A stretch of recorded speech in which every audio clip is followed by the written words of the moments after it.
जब मैं पैदा हुआ मैं रोया नहीं। मिया सोचती है कि उसके पास एक बिल्कुल आज्ञाकारी बच्चा है। हर दिन माँ के दूध और फॉर्मूला के बीच मुझे सबसे ज्यादा छत को घूरना पसंद है। पहले मिया सोचती है कि उसका बच्चा बस शर्मीला और चुपचाप है। उसे नहीं पता कि मैं क्यों खो जाता हूँ, क्योंकि मेरे दिमाग में एक सिस्टम इंटरफेस है जो मुझे हमेशा बदलने के लिए कहता रहता है। एक बोतल दूध पीने के बाद इंटरफेस दिखाता है कि मेरी एनर्जी बार पूरी भरी है, लेकिन फिर एक नया अलर्ट इंटरफेस पे चमकता है और मेरा ध्यान खींचता है। पहला एवोल्यूशन खुल गया है, कृपया एक एवोल्यूशन का रास्ता चुने। 3 ऑप्शंस दिखते हैं, सब ठीक लगते हैं और मैं सोचने लगता हूँ। ऑप्शन 1, तेजी से बढ़ना। ये बढ़ने की रफ्तार को 10% बढ़ाता है, लेकिन ये मुझे ज्यादा पसंद नहीं आता। ऑप्शन 2 और 3 दोनों बेसिक ताकत बढ़ाते हैं और तुरंत फैसला करना मुश्किल है कौन सा मेरे लिए बेहतर है। सिर्फ उनके नाम से ही पता चलता है कि वे 2 अलग रास्तों पर ले जाते हैं। 3 पूरे सेकंड तक सोचने के बाद मैं अपनी पिछली जिंदगी के बारे में सोचता हूँ, जब मैं एक कंटेंट ब्लॉगर था, जहाँ फॉलोअर्स हमेशा नए पोस्ट मांगते रहते थे। रोज सुबह 3 बजे तक जागना पड़ता था। जब तक मेरा शरीर थककर टूटने नहीं लगा, तब मुझे समझ आया कि एक मजबूत और सेहतमंद शरीर ही सब कुछ की बुनियाद है। तो मैं अपना दिमाग इंटरफेस पे लगाता हूँ और ह्यूमन बीस्ट एवोल्यूशन का रास्ता चुनता हूँ। मेरी फिजिक की ताकत 2 हो जाती है और मैं तुरंत अपने शरीर में बदलाव महसूस करता हूँ। मेरी सांस गहरी और ठीक हो जाती है, मेरा दिमाग तेज हो जाता है, नींद गायब हो जाती है और फिर मेरा पेट पहले से भी ज्यादा जोर से गुर्राता है। लेकिन जो चीज मुझे सच में हैरान करती है वह मेरी आंखों की रोशनी है। अब मैं साफ साफ देख सकता हूँ। कमरे के उस पार एलसीडी स्क्रीन पर चल रही न्यूज। मैं आंखें फाड़कर स्क्रीन को घूरता हूँ और बिना सोचे अपनी छोटी मुट्ठी अपने मुंह में डाल लेता हूँ। मैं खुशी खुशी चबाता रहता हूँ, लेकिन जैसे ही मैं पूरा खो जाता हूँ, स्क्रीन अंधेरी हो जाती है। मिया ने उसे बंद कर दिया है। वह मेरी गीली उंगलियां भी मेरे मुंह से निकाल देती है। वह हैरान है, 1 हफ्ते का बच्चा सच में टीवी कैसे देख सकता है। वह मुझे ध्यान से देखती है और देखती है कि मेरी आंखें अजीब तरह से चमकदार और चौकन्नी है। वह मुझे उठाती है और स्क्रीन से दूर ले जाती है, जाते हुए कहती है, बच्चों के लिए टीवी नहीं, इससे तुम्हारी आंखों को नुकसान होगा। अंदर से मैं चिल्ला रहा हूँ, मुझे देखना है, मेरी आंखें बिल्कुल ठीक हैं। मिया सोचती है कि मना करने पर मैं रोने लगूंगा, लेकिन मैं सिर्फ मुंह बनाता हूँ। खरुश होकर वह झुककर मेरे गाल पर एक बड़ा किस करती है। मैं अपना चेहरा घुमा लेता हूँ, कुछ बोल नहीं पाता। 17 साल के दिमागी उम्र के साथ मैं इस तरह के प्यार से ज्यादा आरामदायक नहीं हूँ, लेकिन मिया मेरे मुंह घुमाने को हौसला समझती है और भी एक्साइटेड हो जाती है। क्या मेरा बच्चा चाहता है कि मम्मी दूसरे गाल पर भी किस करे, और वह एक और किस करने लगती है। तभी मुझे बहुत तेज भूख लगती है। मैं अपना मुंह खोलता हूँ और 2 बार रोने की आवाज निकालता हूँ, फिर चुप हो जाता हूँ और सब्र से इंतजार करता हूँ जब मिया फॉर्मूला बनाती है। पिछले कुछ दिनों से मैंने और मिया ने अपना एक अलग सिस्टम बना लिया है। बिना आंसू के रोना मतलब मैं भूखा हूँ। अगर मुझे डायपर बदलना हो तो मैं रोते हुए अपना डायपर खींचता हूँ। एक बच्चा जो अपनी जरूरतें इतनी साफ साफ बता सके, सबको बहुत सारी उलझन से बचाता है और माँ के लिए जिंदगी बहुत आसान बना देता है। मिया फॉर्मूला हिलाती है और चैन की सांस लेती है। काश कोको को पालना भी इतना आसान होता। उस नाम को सुनकर मेरा गाल फड़कता है और मेरा चेहरा थोड़ा सख्त हो जाता है। मिया मुस्कुराते हुए बॉटल मेरे हाथों में देती है। अच्छा मेरे छोटे, अपनी बहन का नाम सुनकर ऐसा चेहरा क्यों बनाया? मैं कुछ नहीं कहता और निपल पकड़ लेता हूँ। थोड़ी देर में बॉटल खाली हो जाती है, लेकिन मुझे अभी भी तसल्ली नहीं होती। मैं अपने मुंह पर थपकी मारता हूँ और एक और बार रोता हूँ। सिर्फ एक बार में दूसरी बॉटल खत्म करने के बाद मैं दूध वाली डकार लेता हूँ, क्योंकि मेरी भूख बढ़ती जा रही है। एनर्जी बार हर दिन 2% बढ़ती है। इस रफ्तार से मैं 1 महीने के अंदर अपना दूसरा एवोल्यूशन कर लूंगा। तभी 7 या 8 साल की एक लड़की उछलती हुई दरवाजे से अंदर आती है। उसकी स्कूल यूनिफॉर्म की स्कर्ट पूरी सिकुड़ी हुई है, उसकी सफेद घुटने तक की सॉक्स मिट्टी से भरी हैं और उसने छोटे लाल चमड़े के जूते पहने हैं जो हर कदम पर फर्श पर जोर से आवाज करते हैं। मिया उसे एक नजर देखती है और घूरती है। इस बार किस क्लासमेट से लड़ी तुम? लड़की गर्व से अपनी ठोड़ी ऊपर करती है। मैं सुधर रही हूँ, आज मैंने 2 से लड़ाई की। मिया किचन में वापस काम करने लगती है। पूरे समय अपनी बेटी को डांटती रहती है। कोको गुस्से से मुंह बनाती है लेकिन कुछ नहीं कहती। उसकी आंखें कमरे में घूमती रहती हैं। फिर वह मुझे देखती है जो उसे घूर रहा हूँ। मैं मुस्कुरा रहा हूँ, लेकिन ये ऐसी मुस्कान है जिसमें थोड़ा मजाक है। एक छोटी हंसी हंसती है, अपने छोटे दांत दिखाती है, फिर मेरी तरफ मुट्ठी हिलाती है, साफ चेतावनी के पीछे हट जाओ। तभी मार्कस अंदर आता है। वह मुझे उठाने के लिए बढ़ता है, लेकिन मिया उस पर सिगरेट की बू से नाक सिकोड़ती है। कोई और रास्ता न होने पर वह अपनी आस्तीन ऊपर करता है और मदद करने किचन में चला जाता है। थोड़ी देर में पूरा परिवार रात के खाने के लिए साथ बैठता है। खाने के बीच में मार्कस फ्रिज खोलता है, फ्रीजर में हाथ डालता है, कुछ छोटी चीजें निकालता है जो कैंडी जैसी लगती हैं। मैं सोचता हूँ कि ये बिल्लियों के लिए ट्रीट्स हैं, लेकिन मार्कस एक मिया के बोल में, कोको के बोल में, बिल्ली की प्लेट में और अपने में डालता है, हर एक को 1 पीस। कोको गुस्से में अपनी चॉपस्टिक्स पटकती है। मैं ये नहीं खाऊंगी, इसका स्वाद बहुत खराब है। तुम्हें ये हफ्ते में 1 बार मिलता है और तुम शिकायत कर रही हो? क्या तुम्हें लगता है कि तुम इसके बिना वह लड़ाइयाँ जीत सकती हो? कोको एक पल के लिए रुक जाती है, मार्कस की बात सुनती है।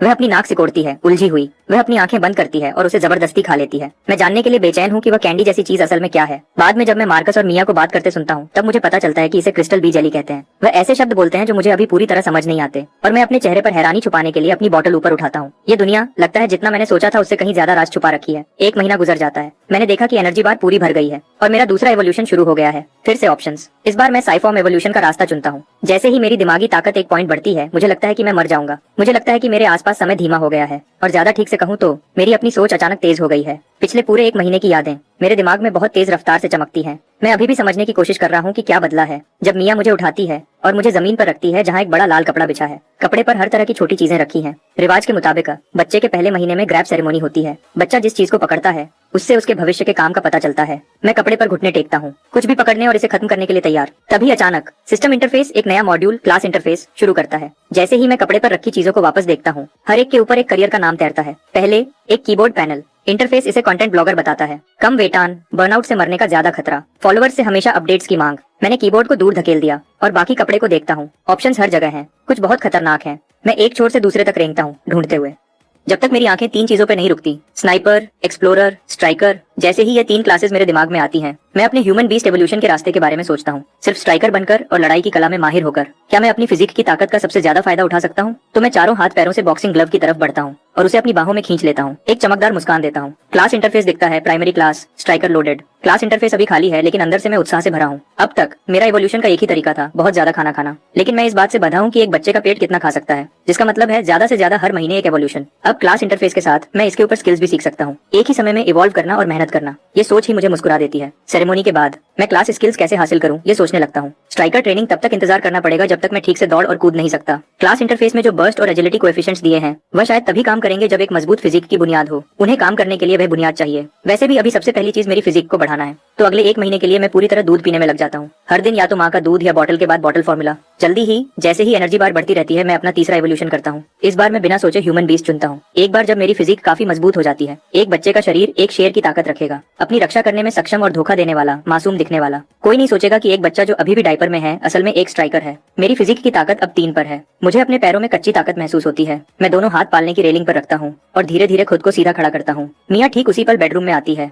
ओह मेरे भगवान, बच्चा खुद से खड़ा हो गया। वह हैरानी से खुश हो जाती है। उसे यकीन नहीं होता कि उसका 2 महीने का बच्चा पहले ही खड़ा होना सीख गया है। कितना होशियार। वह खुश होती है, मुझे पकड़ने के लिए हाथ बढ़ाती है, कहीं मैं गिर न जाऊं। मियाँ वहाँ थी मुझे पकड़ने के लिए, तो मैंने और जोर लगाया। वह बड़ा फैमिली बेड मेरा ट्रेनिंग ग्राउंड बन गया। मैंने बिना हाथ लगाए सिर्फ पैरों से खड़ा होने की कोशिश की। मुश्किल से 12 बार गिरने के बाद मैं सीधा खड़ा हो गया। थोड़ा लड़खड़ा रहा था पर खड़ा था। जब मेरा बैलेंस बन गया तो मैंने एक कदम चलने की कोशिश की। पहले तो मैं उसे ठीक से कंट्रोल नहीं कर पाया। हर कदम गिरने पर खत्म होता था, लेकिन हर बार जब मैं मैट्रेस पर गिरता तो पूरी एनर्जी के साथ वापस उठ जाता। मियाँ बगल से देख रही थी और जब मैं कोशिश करता तो वह प्यार से मुस्कुराती। मैं पूरे आधे घंटे तक यह करता रहा जब तक थकान नहीं हो गई। जब मेरा स्टेटस 45% हो गया तो मैं मैट्रेस पर गिर गया और कुछ ही सेकंड्स में बेहोश हो गया। तीसरी एवोल्यूशन से मेरी आवाज की नलियां लगभग पूरी तरह डेवलप हो गई हैं। मैं अब आखिरकार बोलना सीख सकता था। ये क्या है बेबी? लॉयर। सही कहा। कितना स्मार्ट है। उसने मुझे किसी टेस्ट के लिए नहीं ले जाया, लेकिन मुझे इतनी जल्दी सब कुछ सीखते देखकर उसे पक्का यकीन हो गया था कि उसके पास एक जीनियस बच्चा है। मुझे पालना उसके लिए आसान भी था और बहुत खुशी देने वाला भी। ये सोच उसे अंदर ही अंदर खुश कर देती थी। उसे पता नहीं था जब वह मुझे स्टडी रूम में लाई, मैं उससे भी ज्यादा खुश था। बाहर की दुनिया तक मेरी पहुंच कम थी। खुद से पढ़ना ही एक तरीका था जिससे मैं अभी क्लास स्किल्स पे काम कर सकता था, लेकिन फोन्स तक मेरी पहुंच, कंप्यूटर्स और टीवी पर मियाँ का पूरा कंट्रोल था। अभी के लिए मेरा सबसे अच्छा ऑप्शन था स्टडी रूम में कोई सही किताब ढूंढना और उससे खुद को सिखाना। मैं स्टडी रूम में खड़ा होकर अपनी बड़ी और ध्यान से देखने वाली आंखों से शेल्फ्स को देखता हूँ। आखिरकार मुझे एक किताब दिखी जो सही लग रही थी। मैंने कॉम्बैट बेसिक्स मैनुअल की तरफ इशारा किया और धीरे से एक एक शब्द बोलते हुए कहा, किताब, किताब चाहिए। क्या तुम्हें यह किताब चाहिए? मियाँ को कोई आइडिया नहीं था कि उसका बेटा कॉम्बैट मैनुअल क्यों चाहता है। फिर भी उसने मुस्कुराते हुए वह किताब मुझे दे दी। मैं उसे लिया और खोल दिया। पूरे ध्यान से पढ़ने लगा। फंडामेंटल्स और टेक्निक ब्रेकडाउन्स को पढ़ते हुए मुझे उस मटेरियल की समझ आने लगी। डायग्राम्स कॉपी करने लायक लग रहे थे। मैंने खुद को हाँ कहा और उसे ट्राई करने का फैसला किया। हर पंच जो मैं मारता, मैं मैनुअल पर वापस जाता और डिटेल्स ठीक करता। आधे घंटे तक ये सब करने के बाद क्लास इंटरफेस में आखिरकार एक बदलाव दिखा। सिर्फ एक point basic fist technique experience का, लेकिन मैं बहुत खुश था। इससे कंफर्म हो गया कि खुद से सीखना काम करता है। मैं एक्साइटमेंट में पागल होकर पंचेस मारता रहा जब तक मेरा स्टेटस 35% नहीं हो गया। फिर सब कुछ अंधेरा हो गया और मैं बेड पर गिर गया। कुछ ही सेकंड्स में बेहोश हो गया। जब भूख ने मुझे वापस जगाया तो रात के 10 बज चुके थे। आज बहुत ज्यादा मेहनत करने के बाद मैंने दूध की 3 पूरी बॉटल्स पी ली। इससे पहले कि मैं आखिरकार एक संतुष्ट डकार लेता, पहले तो मियाँ मेरी इतनी ज्यादा भूख को एक अच्छा संकेत मानती थी। एक सेहतमंद बच्चा अच्छा खाता है। जब फॉर्मूला का एक टीन 2 दिन से भी कम में खत्म हो गया तो उसे घर के खर्चे की चिंता होने लगी। दोनों के पब्लिक स्कूल टीचर्स होने और अच्छी इनकम होने के बावजूद उन पर बोझ पड़ने लगा था। मैंने मियाँ को किचन में खुद से बड़बड़ाते हुए सुना। वह कह रही थी कि वह वापस स्कूल जाकर पढ़ाएगी ताकि एक्स्ट्रा क्लास आवर्स से ज्यादा पैसे कमा सके और फाइनेंशियल प्रेशर कम हो। मैंने ना समझने का नाटक किया, लेकिन अंदर ही अंदर मैं हिसाब लगा रहा था। जैसे जैसे मैं इवॉल्व होता जाऊंगा, मेरा खाना पीना और बढ़ता जाएगा। क्या होगा जब फैमिली मेरा खर्चा नहीं उठा पाएगी? मुझे और पैसे कमाने का कोई तरीका ढूंढना होगा। माना कि 3 महीने से कम के बच्चे के लिए घर के खर्चों के बारे में सोचना थोड़ा जल्दी है। मैं अभी इस बात को छोड़ देता हूँ। हो सकता है अगले महीने स्कूल जाने से कुछ आइडियाज मिल जाएं। अगली शाम पूरा परिवार डिनर के लिए इकट्ठा हुआ। मार्कस अच्छी खबर लाया। स्कूल ने उसे एडवांस क्लास पढ़ाने के लिए ट्रांसफर कर दिया है। इस पोजीशन के साथ उसकी इनकम बहुत बढ़ जाएगी और उसके करियर के मौके भी। मार्कस ने टेबल पर एक बियर खोली और मुस्कुराते हुए पी। ये सच में सबके लिए अच्छी खबर थी। फिर मियाँ ने अनाउंस किया कि वह जल्दी स्कूल वापस जा रही है, घर पर फाइनेंशियल प्रेशर कम करने में मदद करने के लिए। मियाँ ने जो घर के खर्चों का रिकॉर्ड रखा था, उसे देखने के बाद मार्कस ने न चाहते हुए भी हाँ कर दी। फिर उसने कहा, मैं जियोलॉजिकल सर्वे ब्यूरो में भी एक एप्लीकेशन दूंगा। देखता हूँ अगर मैं इतना लकी हुआ कि मुझे एको रेल्म में जाने का एक और पास मिल जाए। एको रेल्म पास। ये दूसरी बार था जब मैंने यह शब्द सुने थे। 3 महीने के बच्चे की इंस्टिंक्ट्स के साथ मुझे लगा कि ये कोई बहुत खतरनाक जगह है। कोको उदास चेहरे के साथ बैठी थी, बड़ों की बातें चुपचाप सुन रही थी। उसकी समझ में आया कि उसका छोटा भाई बहुत ज्यादा खाता है और इसलिए उसे अब पॉकेट मनी नहीं मिलेगी। उसने अपना सर ऊपर किया और मुझे घूरा। इतना दूध पीने का क्या फायदा? तुम तो उसे पेशाब में निकाल देते हो।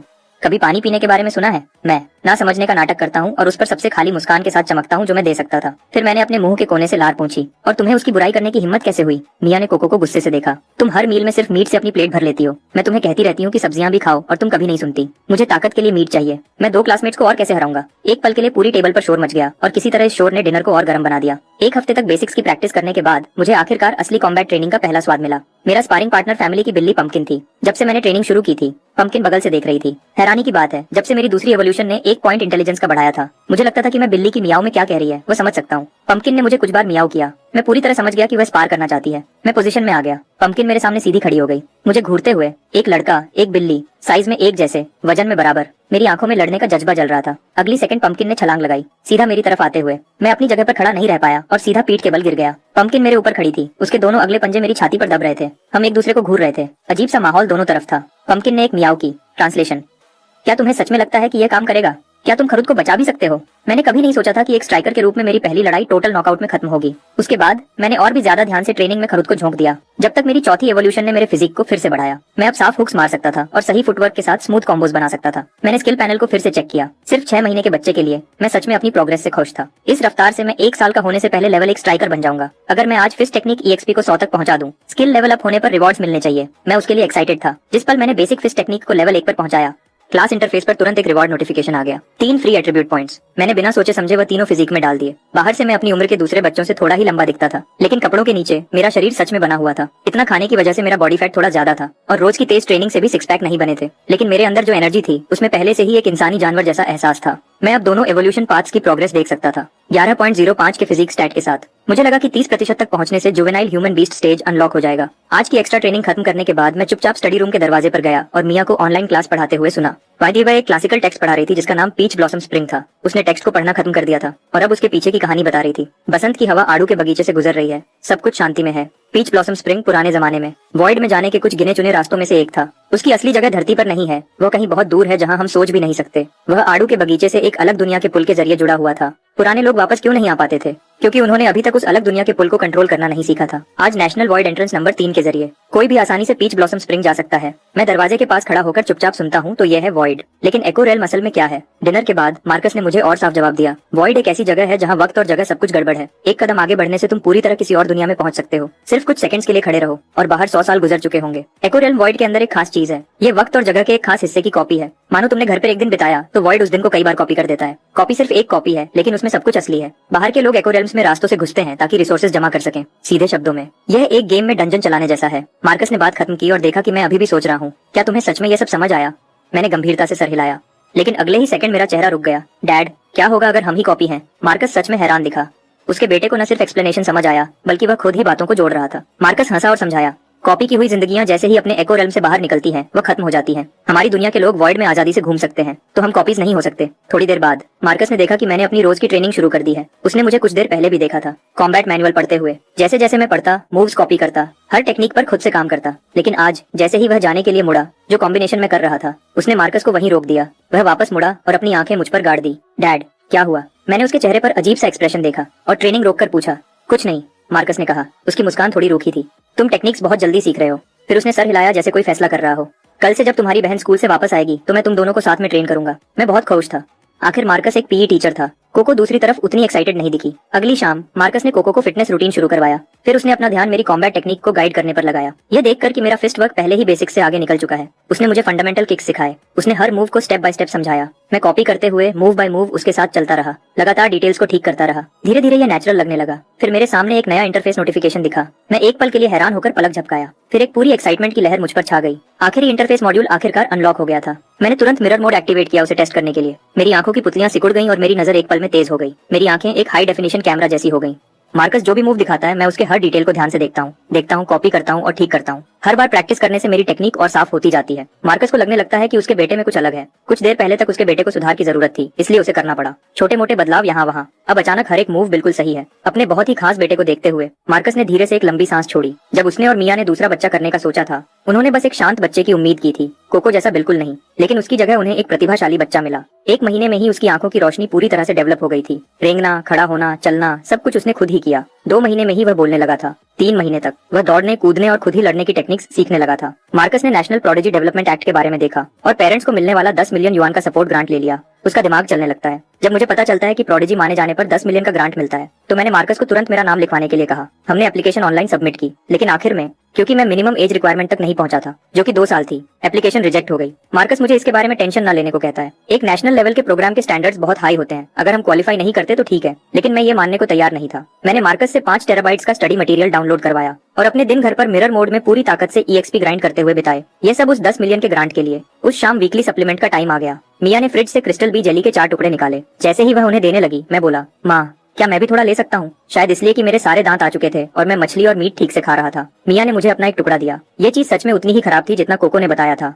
मिया ने एक छोटा टुकड़ा काटा और उसे गर्म पानी में घोला और जो खुशबू उठी वह बिल्कुल ही अलग थी। लेकिन एवोल्यूशन के लिए मैंने खुद को तैयार किया, चेहरा पक्का किया, सांस रोकी। मैंने इसे कड़वी दवा के शॉट की तरह पी लिया। जब यह पूरा अंदर चला गया तभी मैंने दोबारा सांस लेने की हिम्मत की। पहले तो कीड़े की बदबू मेरे मुंह में फैल गई और मुझे उल्टी आने लगी। फिर एक गर्मी की लहर मेरे गले से नीचे उतरी और यह बहुत अच्छा लगा। इंटरफेस ने मुझे एनर्जी बार बढ़ने की जानकारी दी और वह नंबर देखकर मैं हैरान रह गया। क्रिस्टल बी जेली का एक पूरा टुकड़ा 10 ग्राम का होता है।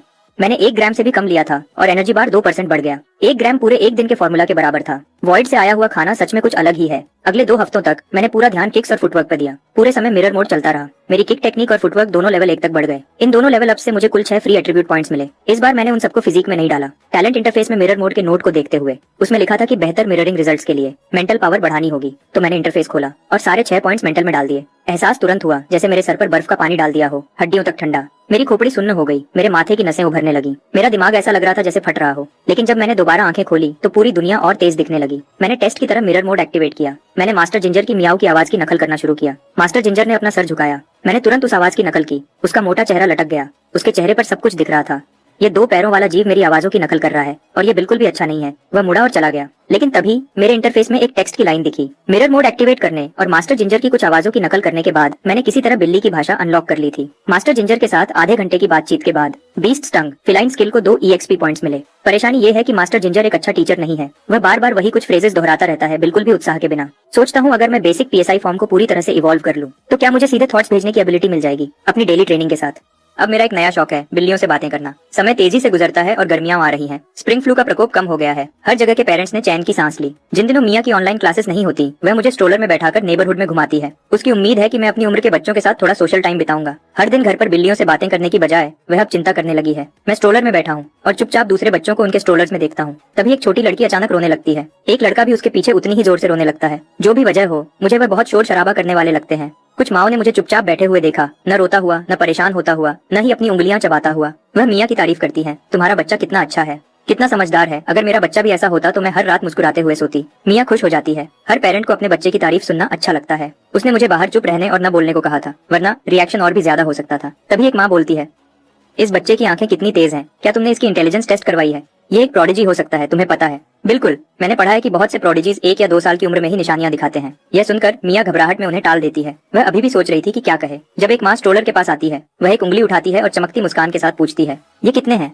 सही जवाब दो और आंटी तुम्हें टॉफी देगी। सब मेरे जवाब का इंतजार करते हैं। आखिर एक बच्चे के लिए जो मुश्किल से 6 महीने का है, सवाल समझना और कुछ शब्द भी बोलना एक खास इंटेलिजेंस का सबूत होगा। मैंने क्यूरियस भीड़ को पूरी तरह से इग्नोर किया और अपना चेहरा एक आवारा बिल्ली की तरफ किया जो फूलों की क्यारी के पास बैठी थी। एक्साइटेड होकर मैंने उसे बुलाया। माएं हैरानी से घूरने लगी। मिया ने दूसरी तरफ चुपचाप चैन की सांस ली। आवारा बिल्ली ने आवाज सुनकर अपना सर घुमाया। कुछ खास नहीं मिला और वह भाग गई। फिर भी इस नेबरहुड में आवारा बिल्लियों की कमी नहीं है। अगली बार जब मौका मिलेगा मैं बातचीत शुरू करूंगा और कुछ 20 टंग एक्सप ग्राइंड करूंगा। जब से मैंने वह 6 मेंटल पॉइंट्स ऐड किए हैं, मैं अब पूरी तरह से वीडियो ट्यूटोरियल से सीख सकता हूँ और बाकी कॉम्बैट टेक्निक्स खुद ही सीख सकता हूँ। स्ट्राइकर क्लास को लेवल अप होने के लिए बस 21% और XP चाहिए। मुझे बहुत उत्साह महसूस होता है। मैं ये जानने का इंतजार नहीं कर सकता कि अगला लेवल क्या रिवॉर्ड्स और इफेक्ट्स लाएगा। अगले कुछ दिनों में मैं दिन में 3 ट्रेनिंग सेशंस करता हूँ और इंटरफेस के नंबर्स को लगातार देखता रहता हूँ। 2 हफ्तों बाद दिल तेजी से धड़कते हुए मैंने क्लास इंटरफेस खोला। प्रॉम्प्ट पूछता है कि क्या मैं आगे बढ़ना चाहता हूँ। मैंने बिना किसी झिझक के हाँ चुना। जब इंटरफेस दोबारा फोकस में आता है, इस पहले क्लास लेवल अप के रिवॉर्ड्स मेरी उम्मीद से कहीं ज्यादा अच्छे थे। स्ट्राइकर की स्पेशलाइजेशन, वीक पॉइंट स्ट्राइक का डिस्क्रिप्शन पढ़ते हुए मेरी उंगलियां उत्साह से फड़फड़ाने लगी। मुझे लगता है कि अब मैं पंपकिन के खिलाफ बराबर का मौका रखता हूँ। मैंने सारे 10 रिवॉर्ड एट्रीब्यूट पॉइंट्स एलोकेट किए। पहले तो मुझे अंदर से ताकत का एक धमाका महसूस हुआ। फिर मेरी बाहें साफ तौर पर मोटी हो गईं। जरा सा भी फ्लेक्स करने पर बाइसेप्स उभर आते थे। मेरा दिमाग साफ हो गया, सब कुछ तेज हो गया। महीनों की ट्रेनिंग और पढ़ाई एकदम सही तरतीब से मेरे दिमाग में घूम गई। इतनी अच्छी हालत में मुझे पंपकिन को ढूंढना होगा और हिसाब बराबर करना होगा। लेकिन पंपकिन बस जम्हा ही लेता है। उसका अंदाज ज्यादा स्वागत करने वाला नहीं था। मैं वहाँ खड़ा रहा और एक अजीब सी मुस्कान दी। पंपकिन, चलो लड़ते हैं। पंपकिन थोड़ा हिलता है, उसके मुंह का कोना ऐसे मुड़ता है जैसे वह ठंडी मुस्कान दे रहा हो। मुझे एक बुरा एहसास होता है। क्या ये बिल्ली उठने की वजह से गुस्से में है? अगले ही पल पंपकिन एक आवाज निकालता है और तेजी से गायब हो जाता है। वह सीधा मेरे पैरों की तरफ आता है। पंपकिन को साफ लगता है कि यह लड़ाई भी पिछली बार की तरह जल्दी खत्म हो जाएगी, लेकिन मैं अब वह कुछ महीने पहले वाला बेचारा बच्चा नहीं हूँ। जब वह टकराता है मैं उसके साथ घूम जाता हूँ, साफ और कंट्रोल में। टक्कर को संभालता हूँ, ठीक से खड़ा होता हूँ और हमारे बीच की दूरी बढ़ा देता हूँ। पंपकिन पलक झपकता है, उसकी सुनहरी आंखें हैरानी से भर जाती हैं। मैं अपने पैरों को सही स्टांस में रखता हूँ, मुट्ठियां उठाकर चेहरे को बचाता हूँ। मैंने किकबॉक्सिंग के लिए स्टांस लिया।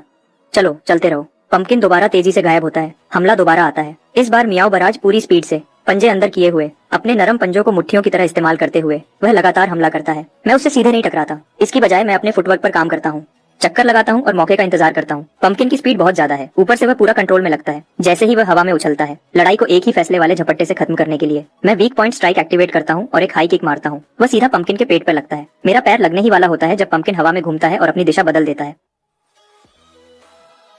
बगल वाले सोफा पर गिरता है। वह अपना सर हिलाता है, सुनहरी आंखें हैरानी से बड़ी हो जाती हैं। इस 2 पैरों वाले जीव ने उसे सच में पीछे धकेल दिया। मैं उसके बगल में सोफा पर गिरता हूँ, जोर जोर से सांस लेते हुए। लड़ाई सिर्फ कुछ ही मिनट चली, लेकिन पूरी लड़ाई में जो फोकस मैंने बनाए रखा था उसने मुझे पूरी तरह से थका दिया था। इंटरफेस पर XP गेन। वह लड़ाई एक पूरे घंटे की इंटेंस ट्रेनिंग के बराबर थी। मैंने पंपकिन की तरफ उम्मीद भरी नजरों से देखा। तो क्या हम ये कभी दोबारा कर सकते हैं? जैसे मेरे पोटेंशियल को पहचानते हुए पंपकिन का अंदाज काफी नरम हो गया। वह धीरे से मियाओ करता है जवाब में। मैं पंपकिन के पास दौड़ता हूँ और शुक्रिया अदा करने के लिए इज्जत से हाथ जोड़कर झुकता हूँ। समय तेजी से उड़ता है। जब तक मैं 9 महीने का होता हूँ मेरी हाइट 87 सेंटीमीटर हो जाती है, जो एक एवरेज 2 साल के बच्चे जितनी है। फिजिकल कैपेबिलिटी के मामले में मैं टीनेज बेंचमार्क को बहुत पहले ही पार कर चुका था। इस दुनिया में पेरेंट्स बच्चों के डेवलपमेंट पर बहुत ज्यादा ध्यान देते हैं और क्रिस्टल भी जेली मिलने की वजह से बहुत से बच्चे बहुत तेजी से डेवलप होते हैं। 1 साल का बच्चा जो चलता है और खुद खाना खाता है, यहाँ कुछ भी अनयूजुअल नहीं है। एक दिन मैं स्पार्कलिंग वाटर का एक कैन कोको के पास ले जाता हूँ। वह मुझे आते हुए देखती है और तुरंत अपनी आंखें छोटी कर लेती है। क्या चाहिए तुम्हें? ये तुम्हारे लिए है। मैं कैन आगे बढ़ाता हूँ। क्या तुम मेरी स्पारिंग पार्टनर बनोगी? कोको मुझे घूरती है। उसे यकीन था कि उसने गलत सुना है। हाँ, छोटा वाला तेजी से बढ़ रहा है, लेकिन वह 122 सीएम लंबी है, उससे पूरा 1 सर ऊंची। उससे लड़ने को कहना, ये तो सीधे सीधे मार खाने को कहना है। लेकिन उन मासूम आंखों को देखकर उसके अंदर कुछ हलचल होती है और उसकी मुट्ठियां खुजलाने लगती हैं। 1 मिनट की बातचीत के बाद हम दोनों ने बेडरूम का दरवाजा बंद कर दिया। कोको बुरी मुस्कान के साथ अपनी उंगलियां चटकाती है। हमने डिसाइड किया था, अगर मैंने तुम्हें चोट पहुंचाई तो रोना नहीं और माँ को बिल्कुल नहीं बताना। समझ गया? मैं एक शब्द भी नहीं कहूंगा। मैं अपने बाएं पैर से धक्का देता हूँ और हमला करता हूँ। पहले तो कोको मुझे बिल्कुल भी सीरियस नहीं लेती। वह मुझे पीछे धकेलने के लिए एक किक मारती है, लेकिन मैं जल्दी से साइड हट जाता हूँ और उसे साफ तरीके से डॉज कर लेता हूँ। उसी पल मैं उसका पैर पकड़ लेता हूँ, अपना वजन आगे की तरफ गिराता हूँ और अपना सर जोर से उसके पेट में मारता हूँ। उफ! कोको अपना बैलेंस खो देती है और बेड पर गिर जाती है। वह जल्दी से वापस खड़ी होती है और बड़ी आंखों से मुझे घूरती है। गिरने से ज्यादा चोट नहीं लगी थी, लेकिन उसके दिमाग को लगा झटका बहुत बड़ा था। नामुमकिन, बिल्कुल नामुमकिन। ये बच्चा अभी पूरा 1 साल का भी नहीं हुआ है ना? वह सोचने लगती है कि कोई सही वजह ढूंढे। उसे जल्दी ही समझ आता है, माँ उसे सिर्फ हॉस्पिटल से घर लाई थी। किसी ने भी उसके जन्म को सच में नहीं देखा था। सिर्फ एक ही नतीजा निकलता है। वह घूमती है, बेडरूम से बाहर निकलती है और पूरी आवाज में चिल्लाती है, माँ तुम्हें धोखा दिया गया है, यह तुम्हारा असली बेटा नहीं है। लिविंग रूम में कोको मिया को ढूंढते हुए इधर उधर दौड़ती है, पूरे समय चिल्लाती रहती है, माँ तुम्हें धोखा दिया गया है, ये तुम्हारा नहीं है। यह एक एलियन जीव है जो धरती को तबाह करने आया है। मैं दरवाजे पर चमकती मुस्कान के साथ खड़ा हूँ। जो कुछ हो रहा था उसका पूरा मजा ले रहा था और जैसा की उम्मीद थी, 5 मिनट बाद मिया अपनी ऑनलाइन क्लास खत्म करती है। सबसे पहले वह कोको का कान पकड़ती है और उसे खूब डांट लगाती है। अगर तुमने दोबारा ऐसा शोर मचाया और मेरी क्लास में खलल डाला तो डिनर में तुम्हें मीट नहीं मिलेगा। कोको अपना कान रगड़ती है, आंखें दुख और गुस्से से भरी हुई। माँ भी फिल्मों के उन साइड कैरेक्टर्स जैसी बन जाएगी जो हीरो पर कभी यकीन नहीं करते और आखिर में एलियन क्रीचर उन्हें खा जाता है। जब मिया को समझ आता है कि असल में क्या हुआ था, वह मार्कस को उसके वापस आते ही बताती है और इस तरह कोको और मेरी दूसरी राउंड की लड़ाई होती है। इस बार कोको अपनी पूरी ताकत से मुझ पर हमला करती है, उस एलियन क्रीचर को बेनकाब करने के लिए जो उसके सामने खड़ा था। मैं शांत रहता हूँ, हर मूव को पढ़ता हूँ और साफ तरीके से जवाब देता हूँ। उसकी टेक्निक में कमियां ढूंढता हूँ। इस तरह की हाई इंटेंसिटी स्पारिंग से XP बहुत तेजी से बढ़ता है और 5 टेराबाइट्स का स्टडी मटेरियल अब्सॉर्ब करने के बाद मैं अब खुद को संभाल सकता हूँ, एक अनुभवी स्ट्राइकर की तरह। बचना, रोकना, जवाब देना, यहाँ तक कि ओपोनेंट का रिदम तोड़ना, ये सब अब मेरी आदत बन चुका है। कोको दूसरी तरफ कुछ सालों से कॉम्बैट में ट्रेनिंग ले रही थी, लेकिन उसकी गहराई से पढ़ाई न करने की इच्छा ने उसकी टेक्निक को कच्चा छोड़ दिया था। जैसे ही मैंने उसे एक किक में ज्यादा आगे बढ़ते और खुद को खुला छोड़ते देखा, मैं नीचे से तेजी से अंदर घुसता हूँ और एक साफ लेग स्वीप टेक डाउन करता हूँ। उसके पीछे वीक पॉइंट स्ट्राइक बोनस के साथ कारपेट भी उसे नहीं बचा पाता। कोको दर्द से कराहते हुए जमीन पर गिर जाती है। वह वहाँ हाफते हुए लेटी रहती है, छत को खाली नजरों से घूरती है। ये खत्म हो गया। वह सांस लेती है। एलियन क्रीचर धरती पर कब्जा करने वाला है। मेरी सुधार की स्पीड मार्कस की उम्मीदों से एक बार फिर आगे निकल जाती है। लगता है मैं प्रोडिजी सिलेक्शन प्रोग्राम के लिए क्वालिफाई करने के बहुत करीब हूँ। मार्कस सेलिब्रेट करने के लिए 2 एक्स्ट्रा डिशेस बनाता है, हम दोनों को अच्छा बूस्ट देने की उम्मीद में। अगले 2 महीने की गर्मियों की छुट्टियों के लिए gold medal sparring partner Coco officially duty पर आ जाती है। उसका एक ही मकसद है, मुझे हराना और मेरा असली एलियन रूप सबके सामने लाना। मैं उसके हर चैलेंज का स्वागत करता हूँ, क्योंकि मिरर मोड में लड़ने से XP इतनी तेजी से बढ़ता है कि कोई और चीज नॉलेज उसकी बराबरी नहीं कर सकती। समय निकलता जाता है, अक्टूबर आता है और उसके साथ मेरे दोबारा जन्म के बाद मेरा पहला बर्थडे।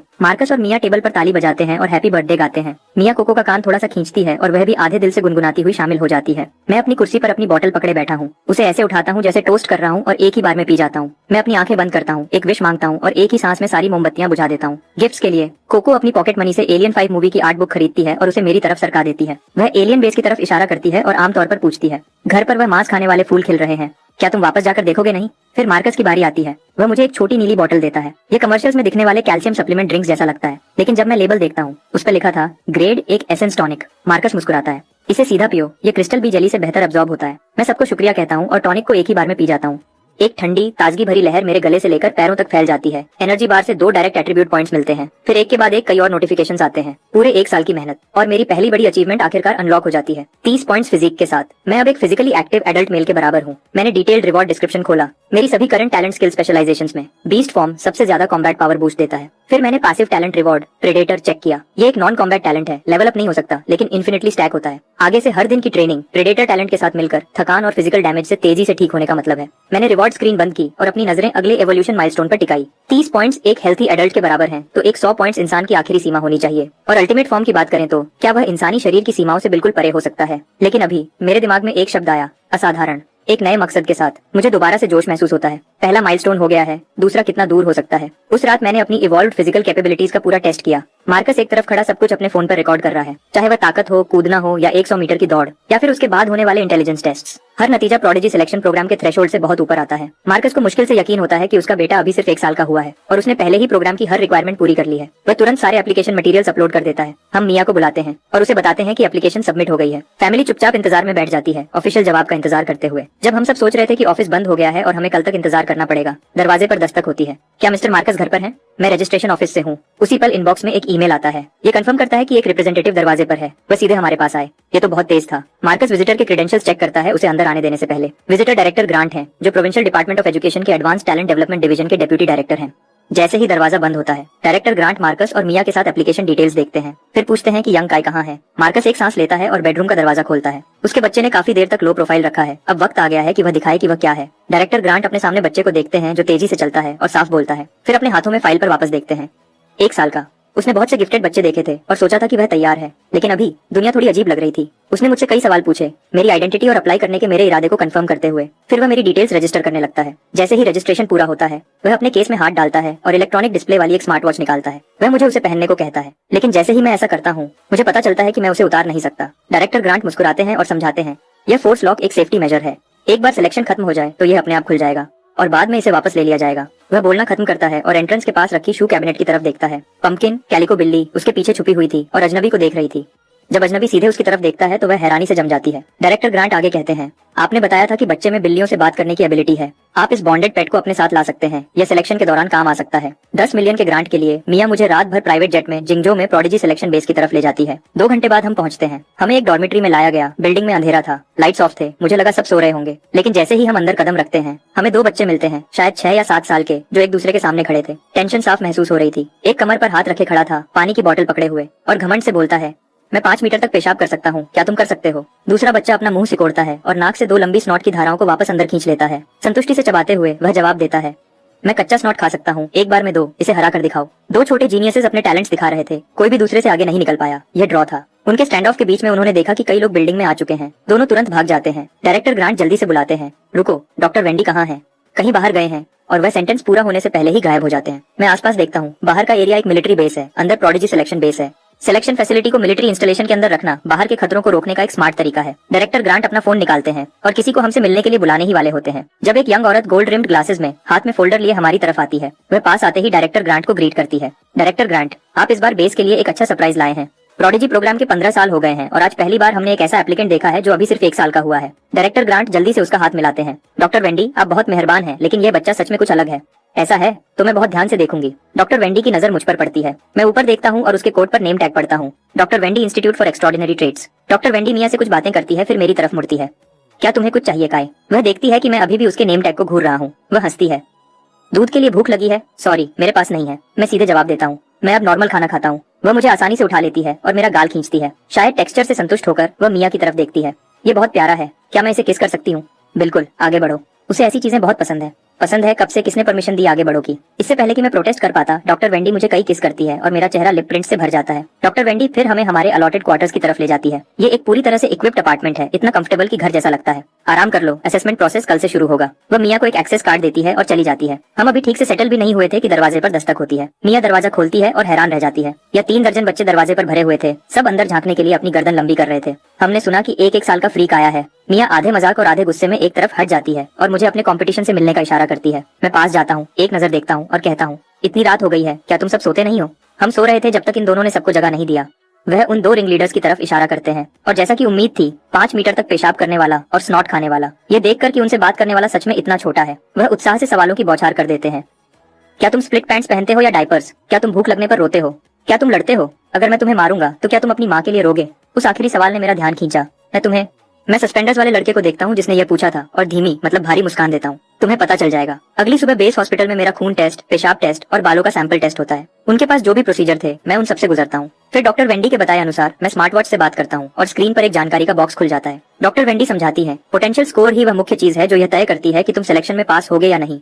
तुम्हारा हर काम यहाँ पर असेसमेंट का हिस्सा है। हम ऐसे बच्चे ढूंढ रहे हैं जिनके पोटेंशियल स्कोर्स ज्यादा हों। मैं समझने का इशारा करने के लिए सर हिलाता हूँ, फिर कंफर्म करता हूँ। अभी 126 कैंडिडेट्स इस सिलेक्शन में हिस्सा ले रहे हैं। जैसे ही मैं हॉस्पिटल से बाहर निकलता हूँ, घड़ी बीप्स करती है। मैं अपनी कलाई उठाता हूँ। मुझे पहले ही एक पॉइंट मिल गया है। पोटेंशियल स्कोर को एक खास इवैल्यूएशन टीम चेक करती है। डॉक्टर वेंडी समझाती है, ज्यादा मत सोचो, बस यहाँ ऐसे ही रहो और सीखो जैसे तुम आमतौर पर करते हो। मैं सर हिलाता हूँ, समझ गया, अब मुझे सब साफ दिख रहा है। मेरी आम रूटीन है खाना, सोना और एक्सपी बढ़ाना, तो मैं बस उन्हें देखने दूंगा। घड़ी फिर से बीप्स करती है। मैंने सोचा था कि सिलेक्शन में एग्जाम्स, फिजिकल टेस्ट, शायद रिंग में लड़ाई होगी, लेकिन स्केड्यूल में पहली चीज एक क्लास है। जब मैं सब्जेक्ट का नाम देखता हूँ तो तुरंत एक्साइटेड हो जाता हूँ। आज के लेसन में माइंड कल्टीवेशन मेथड। एक छोटे क्लासरूम में एक सफेद बालों वाले टीचर माइंड कल्टीवेशन मेथड की बुनियादी बातें बताते हैं। कमरे में सब 4 स्टूडेंट्स अभी आए हैं और बाकी 3 पहले से जाने पहचाने चेहरे हैं। 5 मीटर पेशाब करने वाला बच्चा, नाक की गंदगी खाने वाला और किटन सस्पेंडर्स। वह तीनों मुश्किल से ध्यान दे रहे हैं। हर थोड़ी देर में वह मुड़ते हैं और मुझ पर मुंह बनाते हैं। यह इतना छोटा है, क्या ये कुछ भी समझ सकता है? नाक की गंदगी खाने वाला धीरे से बड़बड़ाता है। टीचर उस पर नजर डालते हैं और आगे बढ़ते हैं। मानसिक कल्टीवेशन की बुनियाद मेडिटेशन है। एक खास कंपाउंड के साथ मिलकर मेडिटेशन के दौरान दिमाग शरीर से अलग हो सकता है और ऊंची डायमेंशनल दुनिया में जा सकता है। मेडिटेशन की समझाने के बाद टीचर 4 शीशियां निकालते हैं। हम में से हर एक के लिए एक। मैं अपनी शीशी पर लेबल देखता हूँ, उसका ढक्कन खोलता हूँ और उसे धीरे से पीता हूँ। ये तो काफी मीठा है। अगली पल मुझे हल्कापन महसूस होता है, जैसे मेरा पूरा शरीर जमीन से उठ गया हो। मेरी इंद्रियां धुंधली होने लगती हैं। टीचर के बताए अनुसार मेरी चेतना भटकती है और मैं जल्दी ही खुद को एक गहरी, पूरी अंधेरे वाली जगह में पाता हूँ। इस मेडिटेटिव यात्रा में नियम आसान है, आगे बढ़ते रहो, रुको मत। ये आसान लगता है, लेकिन थोड़ी देर बाद दबाव बढ़ता है। ये आंखें बंद करके आगे चलने जैसा है, भले ही पता हो कि रास्ते में कुछ नहीं है। दूर तक जाना जितना आसान लगता है उससे मुश्किल है। तुम सिर्फ इतनी दूर तक जा सकते हो जब तक आंखें खोलने की इच्छा असहनीय न हो जाए। लेकिन अभी मैं गहरी मेडिटेशन में हूँ और मैं सिर्फ महसूस करके आगे बढ़ सकता हूँ। 8 मिनट में 5 मीटर पेशाब करने वाला बच्चा और नाक की गंदगी खाने वाला पसीने से भीग जाते हैं और तेज सांस लेते हैं। वह मेडिटेशन से बाहर आ जाते हैं। किटन सस्पेंडर्स थोड़ी देर और टिकता है। 10 मिनट बाद वह अपनी आंखें खोलता है। वह थकी हुई लेकिन जीत की मुस्कान के साथ दूसरे 2 को देखता है। फिर वह तीनों मेरी तरफ देखने लगते हैं। उनके चेहरे पर हैरानी आ जाती है। क्या यह छोटा बच्चा सच में उनसे ज्यादा मानसिक ताकत रख सकता है? वह तीनों अजीब चेहरे बनाकर क्लासरूम से बाहर निकल जाते हैं। जैसे ही वह बाहर आते हैं, खुद को रोक नहीं पाते।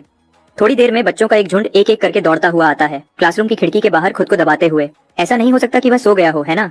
हाँ ठीक है। क्या तुम्हें सच में लगता है कि कोई उस फोकस सीरम को पीने के बाद सो सकता है? हाँ ठीक है, मैं अपनी ही टांग क्यों खींचूंगा? जबकि वह बाहर बातें कर रहे होते हैं, मैं क्लासरूम के अंदर धीरे से अपनी आंखें खोलता हूँ। मैं अपनी घड़ी चेक करता हूँ, सिर्फ 14 मिनट गुजरे हैं। फिर भी किसी तरह ऐसा लगता है जैसे मैंने पूरे 3 दिन और रातें जी ली हूँ। मैं एक धीमी सांस छोड़ता हूँ और अपना स्टैट पैनल खोलता हूँ। जैसे ही मैं नंबर्स देखता हूँ, मेरा मूड ठीक हो जाता है। ये पहली बार है जब मेरे मानसिक स्टैट्स असली ट्रेनिंग से बढ़े हैं। लगता है इस जगह आना सही फैसला था। एकेडमी में आने के बाद से मैंने जल्दी से खत्म कर लिया है अपने पहले राउंड के लेसन्स। आगे आने वाले कोर्सेज के नाम देखते हुए मुझे उत्साह महसूस होता है। जब से मैं पैदा हुआ हूँ, मेरे मानसिक स्टैट्स सिर्फ पैनल रिवॉर्ड पॉइंट से ही बढ़े हैं। मैंने कभी सोचा नहीं था कि दिमाग को ट्रेन करने के लिए असली टेक्निक्स भी होती हैं। जैसे ही मैं एक सेशन खत्म करता हूँ और फिर से जाने की तैयारी करता हूँ, प्रोफेसर जो मुझे रोकने के लिए अंदर आते हैं। क्लास के बाद मैं अपनी घड़ी की स्क्रीन पर जानकारी देखता हूँ। मैं खुद से बड़बड़ाता हूँ, क्या पोटेंशियल पॉइंट्स जमा करना सच में इतना आसान है? लेकिन जो मुझे अभी तक नहीं पता वह यह है कि इस मानसिक ट्रेनिंग सेशन में सिर्फ दोनों ने भी एक पॉइंट कमाया। स्क्वर्ट और बुगर को कुछ भी नहीं मिला। दूसरी क्लास में प्रोफेसर जो समझाते हैं कि मेडिटेशन ट्रेनिंग आगे बढ़ने पर क्या होता है। तुम्हारा दिमाग जितना मजबूत होगा, डायमेंशनल लॉ को छूने का तुम्हारा मौका उतना ही ज्यादा होगा। समझाने में आसान बनाने के लिए वह एक खाली कागज पर 2 पॉइंट्स ए और बी बनाते हैं।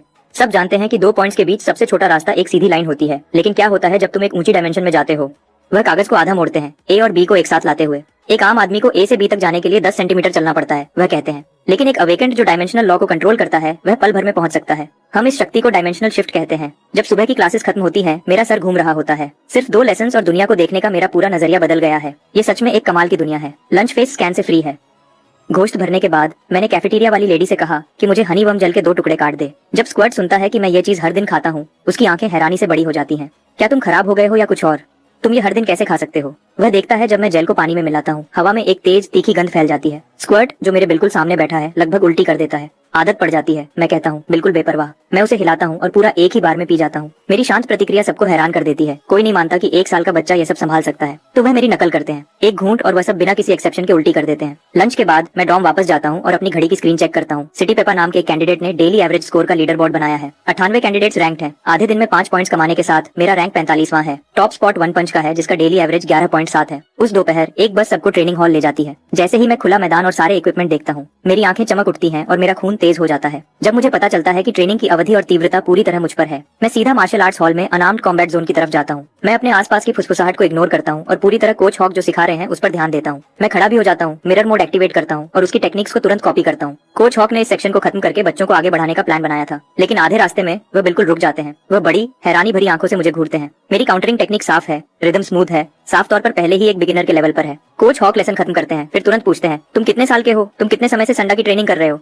अभी 1 साल का हुआ हूँ। सांडा की ट्रेनिंग कुछ महीने से कर रहा हूँ शायद। मेरे बगल वाला एक बच्चा हैरान होकर सांस नहीं रोक पाता। मैंने 1 साल का होने से पहले संडा शुरू की थी। क्या मैं पागल हो रहा हूँ या दुनिया? मैं शर्माते हुए मुस्कुराता हूँ। हाँ, जब तुम नए पैदा हुए हो तो ज्यादा कुछ करने को नहीं होता, बस कुछ चाहिए था जो मुझे बिजी रखे। जब कोच हॉक को पता चलता है कि मैं लगभग पूरी तरह से खुद से सीखा हूँ और कुछ ही महीनों में इस लेवल तक पहुँच गया हूँ, तो वह एक नेम कार्ड निकालते हैं और मुझे देते हैं। वह मुझे अपना वचन देते हैं, चाहे तुम सिलेक्शन पास करो या नहीं। अगर तुम कभी फाइटर बनने का सोचो तो कभी भी मुझसे मिलना। ट्रेनिंग के 20 मिनट बाद ब्रेक के दौरान बाथरूम में चला जाता हूँ, लेकिन यूरिनल के सामने खड़े होकर मुझे एक दुख भरी बात पता चलती है। वह बहुत ज्यादा ऊंचा है, मैं बस उस तक पहुंच नहीं सकता। इसी बीच स्क्वाड बीच रास्ते में खड़ा है और अपने बगल वाले बच्चे से एक सवाल पूछता है। शर्त लगाओ, मैं यहाँ से उस स्टॉल के अंदर तक मार सकता हूँ। कोई जवाब दे उससे पहले वह अपनी जिप खोलता है। एक तेज सिसकारी छपाक की आवाज से ऐसा लगता है कि वह सच में ड्रेन तक पहुंच गया। स्क्वाड अपना छोटा हाथ झटकता है जब वह कर चुका होता है। ये मेरा गिफ्ट है, पूरे जोंगजो में हराया नहीं जा सकता, क्योंकि यहाँ ज्यादातर बच्चे छोटे हैं और उनकी ताकत कम है। वह थोड़ी देर बाद ही आराम करते हैं, लेकिन मैं एक प्रोफेशनल कोच के साथ हर पल का फायदा उठाता हूँ। कोच हॉक सब्र वाले हैं, मेरी टेक्निक की गलतियां बताते हैं। मैं मौका लेता हूं और सारे बुनियादी चीजें दोहराता हूं। जब ट्रेनिंग खत्म होती है मैं अपना क्लास पैनल चेक करता हूं। सुधार की रफ्तार मुझे संतुष्ट करती है। जैसे ही अनार्म्ड कॉम्बैट सेशंस खत्म होने लगती हैं, सब हॉल के बीच में इकट्ठे होते हैं। स्पारिंग राउंड्स आखिरकार शुरू होने वाले हैं। कई कोचेज रिंग के किनारे सुरक्षा मॉनिटर के रूप में खड़े हैं। एक बार नियम बताए जाने के बाद अलग अलग स्टाइल्स के फाइटर्स प्लेटफॉर्म पर असली तीव्रता के साथ टकराते हैं। इतने सारे अलग अलग स्टाइल्स के फाइटर्स को पहली बार लड़ते हुए देखकर मुझे लगता है कि हर नजर के साथ मैं कुछ सीख रहा हूँ। मिरर मोड एक्टिव होने के साथ जब भी मुझे कोई अच्छा मूव दिखता है मैं उसे तुरंत सीख लेता हूँ। मिरर मोड में मेरी सीखने की रफ्तार कमाल की है। मेरा क्लास पैनल नए नंबर्स के साथ अपडेट होता रहता है। प्लेटफॉर्म पर कई राउंड्स के बाद हर स्टैंड अप बॉक्सर नीचे गिरा हुआ है। तुम सब बेकार हो, अब मैं तुम्हें दिखाता हूँ कि यह कैसे करते हैं। स्क्वाड बॉक्सिंग की पोजीशन लेता है और प्लेटफॉर्म पर कदम रखता है। रेसलर को बुलाता है। रेसलर मुस्कुराता है और हमला करता है। स्क्वाड फसला कम करता है, कमर से मुड़ता है, अपने कूल्हे आगे करता है और अपनी पीठ को घुमाता है। रेसलर को प्लेटफॉर्म से साफ उड़ा देता है। स्क्वाड अपनी छोटी कमर थपथपाता है और मुस्कुराता है। हाँ, मैं हवा में 5 मीटर तक मार सकता हूँ। क्या तुम्हें सच में लगता है कि मैं पास से लड़ने से डरता हूँ? पूरा हॉल शांत हो जाता है, मेरा मुंह हिलता है। हर कोई जो एकेडमी में आया है उसके पास कुछ खास है। मैं सोचता हूँ कि क्या मुझे स्टैंड अप स्ट्राइकिंग सीखनी चाहिए। सोचने के बाद मैं संडा के साथ रहने का फैसला करता हूँ, लेकिन मुझे कुछ रेसलिंग टेक्निक्स भी सीखनी चाहिए अपने ग्राउंड गेम को बेहतर बनाने के लिए। मैंने काफी देर तक देख लिया है, अब मेरी बारी है। यह सोचकर मैं खड़ा होता हूँ और प्लेटफॉर्म पर चलता हूँ। जैसे ही मैं ऊपर कदम रखता हूँ खामोशी छा जाती है। कोई आगे नहीं आना चाहता। एक लंबे इंतजार के बाद उनके चेहरों के भाव पढ़कर मैं समझ जाता हूँ कि क्यों। एक पल सोचने के बाद मैं मुस्कुराता हूँ और कहता हूँ, कोई है जो मेरे साथ 3 मूव्स का बदला बदली करना चाहे? आओ देखो कि क्या मैं टिक भी पाता हूँ। इसे मुझ पर एक एहसान समझना, मैं शुक्रगुजार रहूंगा। एक रिएक्शन मिलता है। 3 मूव्स कोई बड़ी तबाही नहीं होनी चाहिए, और एक छोटे मॉन्स्टर की मदद करने का मतलब है उसके साथ कुछ कनेक्शन बनाना।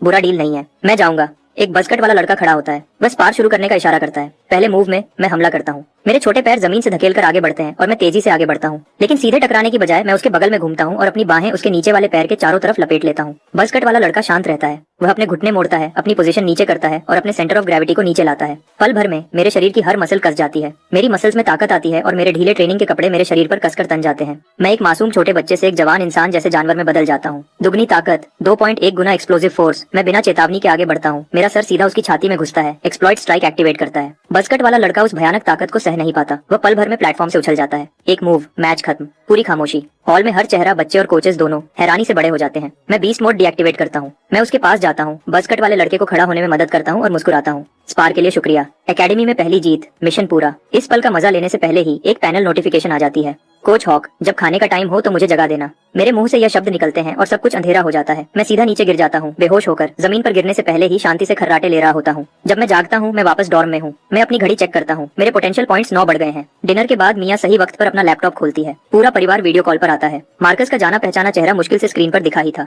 जब चप्पलों की तेज आवाज फर्श पर गूंजती है। पहले मुझे अपने छोटे भाई की याद आ रही है। मुझे उससे बात करने दो। कोको का चेहरा फ्रेम में घुस जाता है। उसकी आंखें उत्सुकता से बड़ी हैं। क्या तुम सिलेक्शन पास कर गए? क्या तुम्हें प्राइज मनी मिली? आराम करो, रिजल्ट्स कम से कम 2 या 3 महीने तक नहीं आएंगे। मैं उसे एक अनुभवी बड़े की तरह हटा देता हूँ। चीजों को जल्दी मत करो, स्कूल में खूब पढ़ाई करो, घर पर अच्छा बिहेव करो और पापा को परेशान मत करो। समझ गई? समझ गई। कोको आज्ञाकारी तरीके से सर हिलाती है, फिर धीरे से समझती है कि कुछ गड़बड़ है। उसे ऐसा क्यों लग रहा है कि उसका छोटा भाई उसे लेक्चर दे रहा है। कॉल खत्म होने के बाद मैं अपना होमवर्क करने बैठ जाता हूँ, क्योंकि प्रॉब्लम को सॉल्व करने के लिए मिडिल स्कूल फिजिक्स की जरूरत है। मैं एकेडमी से मिला टैबलेट खोलता हूँ ताकि सब कुछ ठीक लगे। मेरी उंगलियां तेजी से स्क्रॉल करती हैं, जैसे टेक्स्ट बुक के पन्ने उड़ते हैं। एक नजर में 10 लाइनें। स्पीड स्कैन पूरी ताकत से चल रहा है। सारी एलिमेंट्री स्कूल की टेक्स्ट बुक्स 2 घंटे के अंदर खत्म हो जाती हैं। तुरंत मिडिल स्कूल फिजिक्स की टेक्स्ट बुक खोलता हूँ। जैसे ही मैं पढ़ता हूँ, मैं होमवर्क के सवाल वाले वीडियो को याद करता हूँ। एक अवेकेंड एक ग्लास में पानी को तुरंत जमा देता है, फिर बर्फ को उतनी ही तेजी से पिघलाता और भाप बनाता है। वह एक बंद कमरे में तेज हवा भी पैदा कर देते हैं। तुम इसकी क्या वजह बताओगे? सारे फिजिक्स मटेरियल को पढ़ने के बाद अपनी दिमागी ताकत 27.1 का इस्तेमाल करते हुए मैं आसानी से खास बातों को समझ जाता हूँ। टेम्परेचर और हीट ट्रांसफर। मैं इसे आम फिजिक्स के तरीके से नहीं देखता। इसके बजाय मैं डायमेंशनल लॉ के नियम जोड़कर एक सही सोच बनाता हूँ। प्रोफेसर जो को ईमेल भेजने के बाद मुझे जल्दी ही उनकी मंजूरी मिल जाती है। उसी वक्त टैबलेट ऐप पर एक नोटिफिकेशन आ जाती है। पिछले टॉप स्कोरर वन पंच का एवरेज हर दिन 11.7 था। मैंने उसकी जगह ले ली है। मेरा डेली एवरेज 19 है। ये हैरान करने वाला नंबर आता है और कमेंट सेक्शन में धमाका हो जाता है। बहुत लोग इसे झूठ कहते हैं। फिर बिना किसी चेतावनी के वन पंच खुद कमेंट्स में आ जाता है। सेक्शन तुरंत शांत हो जाता है। तुम हर स्क्रीन से हैरान करने वाली खामोशी को महसूस कर सकते हो। 19 पॉइंट्स शायद असली हैं। मैं एक बार कमेंट्स देखता हूँ और कुछ नहीं कहता। कोई जवाब देने की जरूरत नहीं। मैं अपना पैनल खोलता हूँ और अगला निशाना देखता हूँ। बस 3 और स्टेट पॉइंट्स चाहिए। जैसे ही एवोल्यूशन माइलस्टोन मिल जाएगा, मुझे एक फॉर्म रिवॉर्ड और एक ट्रेट रिवॉर्ड मिलेगा, दोनों अच्छी क्वालिटी के। मैं खुश हुए बिना नहीं रह पाता। क्या होगा वह? अब जब मैंने मेडिटेशन टेक्निक को पूरी तरह सीख लिया है, मेरी दिमागी ताकत हर दिन 0.1% बढ़ती है। साइकी फॉर्म आई को अनलॉक करना अब सच में मेरी पहुंच में है। जैसे ही मैं अपनी रोज की मेडिटेशन करता रहता हूँ, मेरे सेशंस लंबे होते जाते हैं। एक हफ्ते बाद मैं हर सेशन में 14 मिनट से 17 मिनट तक पहुंच गया हूँ। भले ही मैंने अभी तक डायमेंशनल लॉ को छुआ नहीं है। मुझे एक हैरान करने वाली बात पता चलती है। एकेडमी के फोकस सीरम के बिना मैं बिल्कुल भी मेडिटेटिव स्टेट में नहीं जा सकता। तो मैं प्रोफेसर जो को ढूंढने जाता हूँ। मैं पूछता हूँ कि क्या वह मेरी उम्र देखकर मुझे थोड़ी छूट दे सकते हैं और कुछ एक्स्ट्रा बॉटल्स दे सकते हैं। वह तुरंत मना कर देते हैं, लेकिन कम से कम वह मुझे पूरी तरह समझाते हैं। डायमेंशनल लॉ को छूने के लिए सिर्फ एक मजबूत दिमाग और शरीर ही नहीं, बल्कि बहुत अच्छी किस्मत भी चाहिए। सिर्फ वह खास लोग जिनकी शारीरिक और दिमागी ताकत इंसानी शरीर की जेनेटिक सीलिंग तक पहुंचती है, वह ही इसे करने के लायक होते हैं। कुछ लोगों के लिए एक सेशन ही काफी होता है, अगर किस्मत उनके साथ हो। दूसरों के लिए 100 एक्स्ट्रा बॉटल्स फोकस सीरम भी कोई फर्क नहीं डालेंगी। क्योंकि मैं जल्दी ही डायमेंशनल लॉ को छूने वाला नहीं हूँ, मैं अपनी स्टैट्स बढ़ाने के लिए मेडिटेशन करता रहूंगा। और प्रोफेसर जो ने जो बताया है, उसके हिसाब से एलीट टियर के लिए शारीरिक स्टैंडर्ड मेरे अगले एवोल्यूशन टारगेट से मिलता जुलता लगता है। डिनर के बाद मैं हमेशा की तरह ट्रेनिंग हॉल जाता हूँ। जैसे ही मैं अंदर जाता हूँ, मुझे एक लड़का दिखता है जिसके बिल्कुल बाल नहीं है। उसका सर बिल्कुल उबले हुए अंडे जैसा लगता है। इधर उधर पूछने के बाद मुझे पता चलता है कि वह लीडर बोर्ड वाला वन पंच है। अभी एग हेड 100 किलोग्राम पर बेंच प्रेसेस कर रहा है। वह लगभग 6 या 7 साल का लगता है, लेकिन उसकी मांसपेशियों की बनावट कमाल की है। उसके कंधे और बाजुओं में पहले ही स्ट्राइएशंस दिख रहे हैं। मैं अपनी स्क्वाट रूटीन अब शुरू करता हूँ। बीस्ट मोड चालू किए बिना मैं 90 किलोग्राम स्क्वाट कर सकता हूँ। जब मैं अपनी वर्कआउट में पूरी तरह लगा होता हूँ, तो पीछे से एक आवाज आती है। ये थोड़ा शर्म की बात है, सच में। मैं अपनी आवाज धीमी रखने की कोशिश करता हूँ। मुड़ता हूँ। यह एग हेड है। शर्म की बात से तुम्हारा क्या मतलब है? मैं पूरी तरह समझ नहीं पाया। शर्म की बात है कि तुम्हारे पास अवेकनिंग ट्रेट नहीं है। तुम जानते हो कि एकेडमी में बहुत सारे बच्चे अवेकनिंग ट्रेट के साथ पैदा होते हैं। बिना ज्यादा मेहनत के वह ए रैंक तक, यहाँ तक कि एस रैंक भी पा सकते हैं। तुम्हारे पास हाई पोटेंशियल पॉइंट्स हैं और अच्छा अनुशासन है, लेकिन अवेकनिंग ट्रेट के बिना एक्सपर्ट्स शायद ध्यान नहीं देंगे। तुम ए रैंक पर ही अटके रह सकते हो। मैं बहस नहीं करता, इसके बजाय मैं मुस्कुराता हूँ और पूछता हूँ, तुम्हारा क्या? तुम्हारे पास अवेकनिंग ट्रेट है और एक मजबूत इरादा है। श्रिंक अचीवेटिंग एकेडमी की हद है, मेरी नहीं। मैं समझ नहीं पाता कि वह क्या कहना चाहता है, तो मैं पूछता हूँ, तो तुम मुझे ये सब क्यों बता रहे हो? वह मेरी आंखों में सीधा देखता है, पूरी तरह गंभीर। अगर एकेडमी तुम्हें एस रैंक नहीं देती, तो मेरे साथ काम करना। मैं तुम्हें एस रैंक जैसा बर्ताव दूंगा। 6 या 7 साल का और पहले ही चेले बना रहा है और एकेडमी से लोगों को चुरा रहा है। मैं उसे सीधे मना नहीं करता। इसके बजाय मैं खड़ा होता हूँ और बार पर प्लेट्स लगाना शुरू करता हूँ। एक के बाद एक प्लेट लगती जाती है और वजन तेजी से बढ़ता है। 90 kilogram, 110 kilogram, 130 kilogram, 150 kilogram, 80 kilogram. Egghead का शांत चेहरा गायब हो जाता है। उसकी आंखें हैरानी से भर जाती हैं। सारी प्लेट्स लगाने के बाद मैं उसे मुस्कुराता हूँ। वैसे एस रैंक मेरी हद भी नहीं है। 150 किलोग्राम का बारबेल अपने कंधों पर उठाता हूँ। 3 साफ टेक्स्ट बुक स्क्वाट्स। मैं बार को एक भारी आवाज के साथ वापस रखता हूँ। कमरे में सब हैरान हैं। एगहेड जमा हुआ खड़ा है, शांत। उसका चेहरा बिल्कुल गंभीर हो जाता है। उसने शायद समझ लिया है कि मैं क्या कहना चाहता था। एगहेड एक लंबी सांस लेता है और मुझे सर हिलाता है। फिर वह मुड़ता है और बिना कुछ कहे चला जाता है। मैंने अभी अभी बीस्ट मोड चालू किया था एक बड़ी बात कहने के लिए, चोट से बचने के लिए। आज रात का स्ट्रेंथ सेशन जल्दी खत्म करना पड़ेगा। स्क्वाड को बुलाता हूँ और हम डॉम वापस जाते हैं। लेकिन बुगर कहाँ है? इसी पल एक दूसरे ट्रेनिंग रूम में बुगर पुल अप बार पर है। बड़े बड़े गोल घूम रहा है, पूरे 307 चक्कर। कुछ झूलों के बाद वह नीचे आता है और हैरान करने वाली मात्रा में नाक की गंदगी उसके चेहरे से उड़ती है। वह उस अनजान चीज को अपने चेहरे से सीधा अपने मुंह में डाल लेता है और एक संतुष्ट चेहरे के साथ वह धीरे से कहता है, मुझे पक्का लगता है कि मैं अभी और मजबूत हो गया हूँ। थोड़ी देर में एक नया हफ्ता शुरू होता है। दूसरे हफ्ते का ज्यादातर प्रोग्राम विल्डरनेस सर्वाइवल पर ध्यान देता है। मैं आउटडोर एक्सप्लोरेशन ट्रेनिंग जल्दी सीख लेता हूँ और कुछ अच्छे हुनर हासिल करता हूँ। लेकिन इतना सब करने के बाद भी एक्सप्लोरर क्लास पैनल अभी तक अनलॉक नहीं हुआ है। चाहे कुछ भी हो, मुझे पहले साइकी फॉर्मा एवोल्यूशन माइलस्टोन को पक्का करना है। बाकी सब इंतजार कर सकता है। और बस ऐसे ही सब कुछ ठीक हो जाता है। मेरा प्यूरिफिकेशन गेज फिर से भर जाता है और मुझे 2 और स्टैट पॉइंट्स मिलते हैं। मैं दोनों को सीधा मेंटल स्टैट्स में डाल देता हूँ। पैनल चमकता है और रिवॉर्ड्स एक साथ आ जाते हैं। जैसे पहले जुवेनाइल ह्यूमनॉइड बीस्ट रिवॉर्ड मिला था, एक फॉर्म, एक ट्रेट। मैं तुरंत पूरी जानकारी देखने के लिए टैप करता हूँ। जब चाहे ओवरड्राइव चालू कर पाना, मैं इससे बहुत खुश हूँ। फिर मैंने मर्ज ट्रेड प्रेडेटर रिवॉर्ड की जानकारी चेक की, बिल्कुल मेरी शारीरिक स्टैट्स की तरह। मेरी दिमागी स्टैट्स को अब ग्रोथ रेट और रिकवरी स्पीड दोनों में फायदा मिलता है। पूरा पैनल और जो कुछ भी मैंने अनलॉक किया है उसे देखकर मुझे एक शांत संतुष्टि महसूस होती है। उसी समय मैं सोचता हूँ, अगर मेरी शारीरिक और दिमागी दोनों स्टैट्स कभी 100 तक पहुंच जाएं, तो मैं शायद अवेकेंड बनने की तरफ बढ़ने के लायक हो जाऊंगा। एक मोटा मोटा हिसाब लगाकर मैं 3 साल का होने से पहले उस निशाने तक पहुंचने की कोशिश करूंगा, जब बच्चों को विल्डरनेस स्किल्स अच्छे से आ जाती हैं। वेल के बारे में लेसन्स भी शुरू हो जाते हैं। अगले दिन मैं अकेडमी से मिला हुआ सामान पैक करता हूँ, पंपकिन को साथ लेता हूँ और अकेडमी बस में बैठ जाता हूँ। एक ऐसे डिवाइस से गुजरने के बाद जो स्पेस और टाइम के बीच एक पोर्टल जैसा लगता है। मुझे नीला आसमान, सफेद बादल, अलग अलग साइज के 3 सूरज, तेज हवाएं और पूरी तरह से बैंगनी घास मिली। हम अब एक बड़े खुले मैदान के बीच में खड़े हैं। प्रोफेसर जो सबको बताने के लिए बोलते हैं, याद रखो तुम्हारा मिशन यहाँ 1 महीने तक जिंदा रहना है। कीमती चीजें ढूंढो और उन्हें शुरुआती जगह पर वापस लाओ। अगर तुम्हें कोई गहरी चोट लगती है या तुम्हारी जान को खतरा होता है, हम तुम्हें बाहर निकाल लेंगे, लेकिन वह मिशन की नाकामी मानी जाएगी। यहाँ से तुम अपनी मर्जी से कहीं भी जा सकते हो।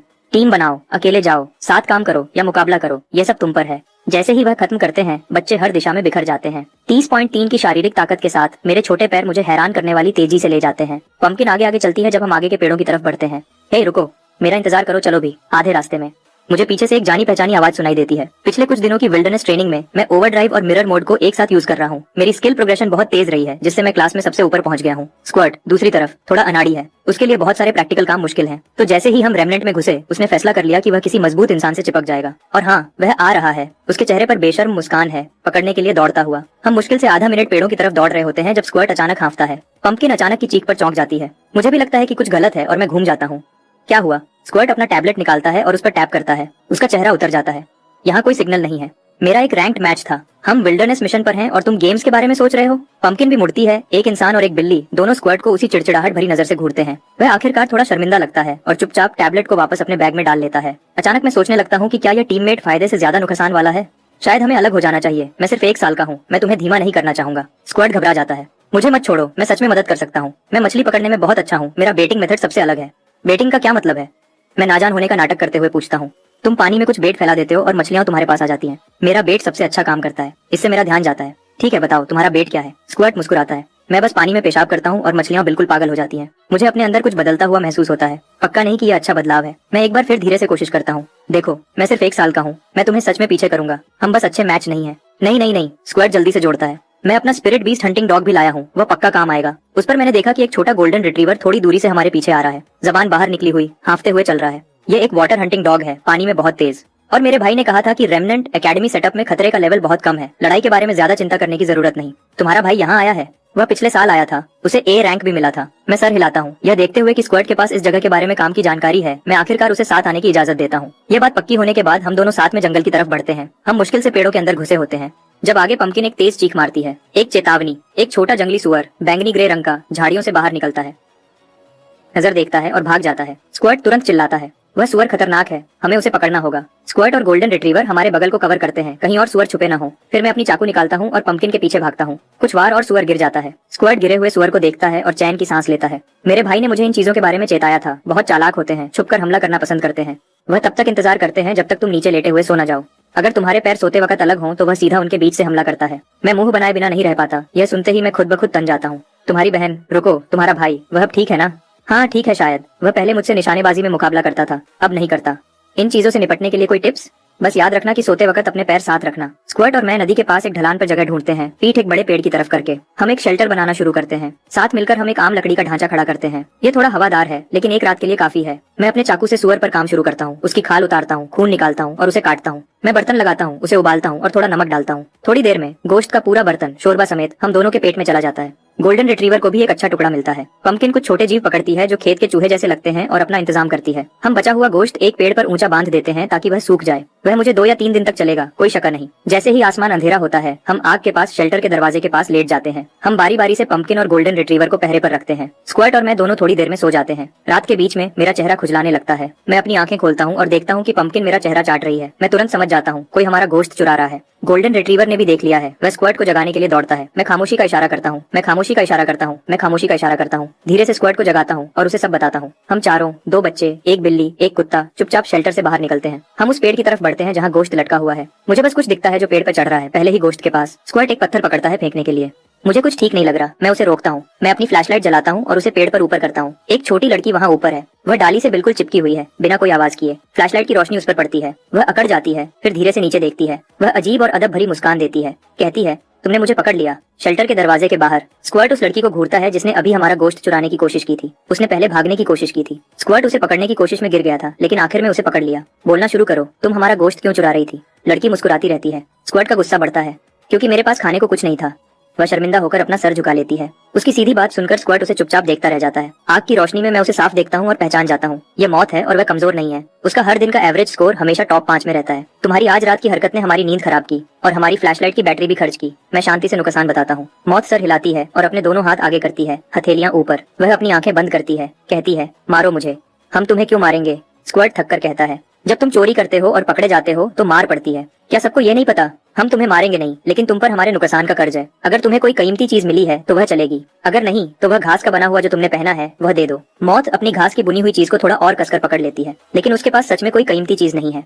क्या जानकारी पेमेंट में चलेगी? मैं सर हिलाता हूँ। सुनो, मौत अपना दिन बताना शुरू करती है। जब सब अलग हो गए थे, वह अकेली घने जंगल में चली गई और अंदर जाने के बाद उसे घने जंगल में एक गुफा मिली। लेकिन जैसे ही वह अंदर गई, उस पर रेजर क्लॉज के झुंड ने हमला कर दिया। उनके दांत और पंजे बहुत तेज थे, वह बहुत जोर से मारते हैं। उसका सारा सामान खो गया और वह घाटी से भाग गई। जगह से अनजान होने की वजह से वह लगभग पकड़ी गई थी। मुश्किल वक्त में एक बहुत बड़ा आदमी, लगभग 2 मीटर लंबा, घाटी की गहराइयों में थोड़ी देर के लिए दिखा और फिर गायब हो गया। उसके साथ एक गहरी गरजने वाली आवाज भी आई। रेजर क्लॉज ने वह आवाज सुनी और उसका पीछा करना छोड़ दिया। दुम दबाकर भाग गए। घाटी से बाहर निकलने के बाद उसके पास शिकार करने की कोई ताकत नहीं बची थी। तभी उसने पेड़ पर लटका हुआ सुअर का गोश्त देखा तो उसने रात होने का इंतजार किया और अपना काम किया। मौत की बात सुनने के बाद और स्क्वर्ट ने जो खतरे के लेवल के बारे में बताया था, उसे मिलाकर मुझे लगता है कि थोड़ा और उसके बारे में बताना अच्छा होगा। वह 2 मीटर लंबा आदमी शायद कोई मामूली चीज नहीं है। जैसे ही मैं सोच रहा था कि मौत की कहानी कैसे चेक करूं, स्क्वर्ट बिल्कुल सीधे मुंह से कहता है, मुझे पता है कि वह झूठ बोल रही है या नहीं।